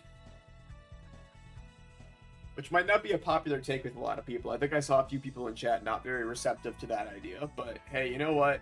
Luigi lived it. Luigi lived it. Thank you. From Kimbo, we have Luigi the Man. This is awesome. I think this is a really wonderful, like, view of Luigi. I don't know, he's, like, I learned a lot about him. It was a very touching interview. I love all the ways that you can draw this character and still kind of have, like, a vaguely similar vibe, ultimately. Yeah. Thank you, Kimbo. From Popkin Arcade, we have... Best coworkers? They're friends. They're friends. I feel like Luigi was being a little bit coy about his relationship with King Boo, just insofar as, like, they've got to hang out. I don't believe for a second that they have never, like, hung out outside of work, you know? Yeah. Thank you, Popkin Arcade. We also have Luigi in his chair. Reminiscing about fucking Luigi's Mansion. Popcorn Arcade again. Thank you. These are very good. These are all very, very, very good. From Dim. Why? Luigi tried to investigate January 6th himself. I looked for evidence. Why is he here? What was he investigating? Why was he here? Luigi was definitely not at January 6th. He has not been outside of the Mushroom Kingdom in a while. I think, like, today was probably the first time in a long time he got out of the kingdom.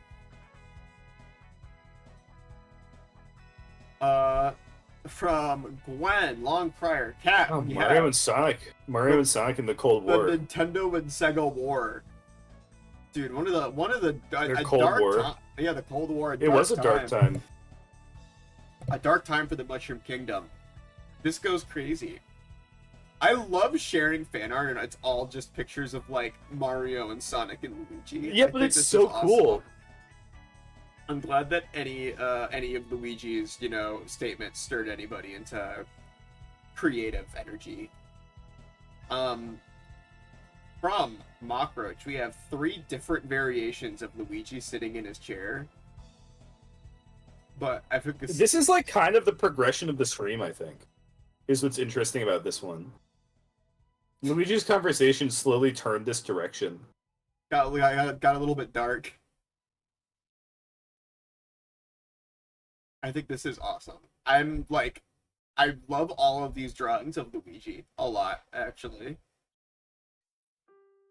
Mr. L transformation.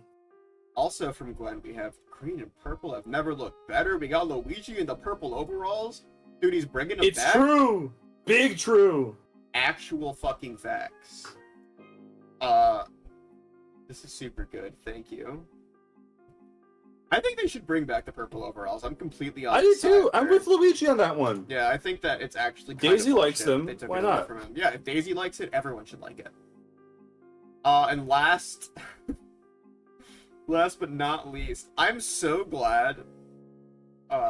This is from NeoCat. I'm so glad somebody did this because I was really taken with the image of Luigi at the end of there on his chair. When that happened, I was like, damn, the music kind of kicked in too. It was like an especially like, whoa, I'm sort of thinking right now. Song started playing in my Mario music playlist that I had going, and I was like, whoa.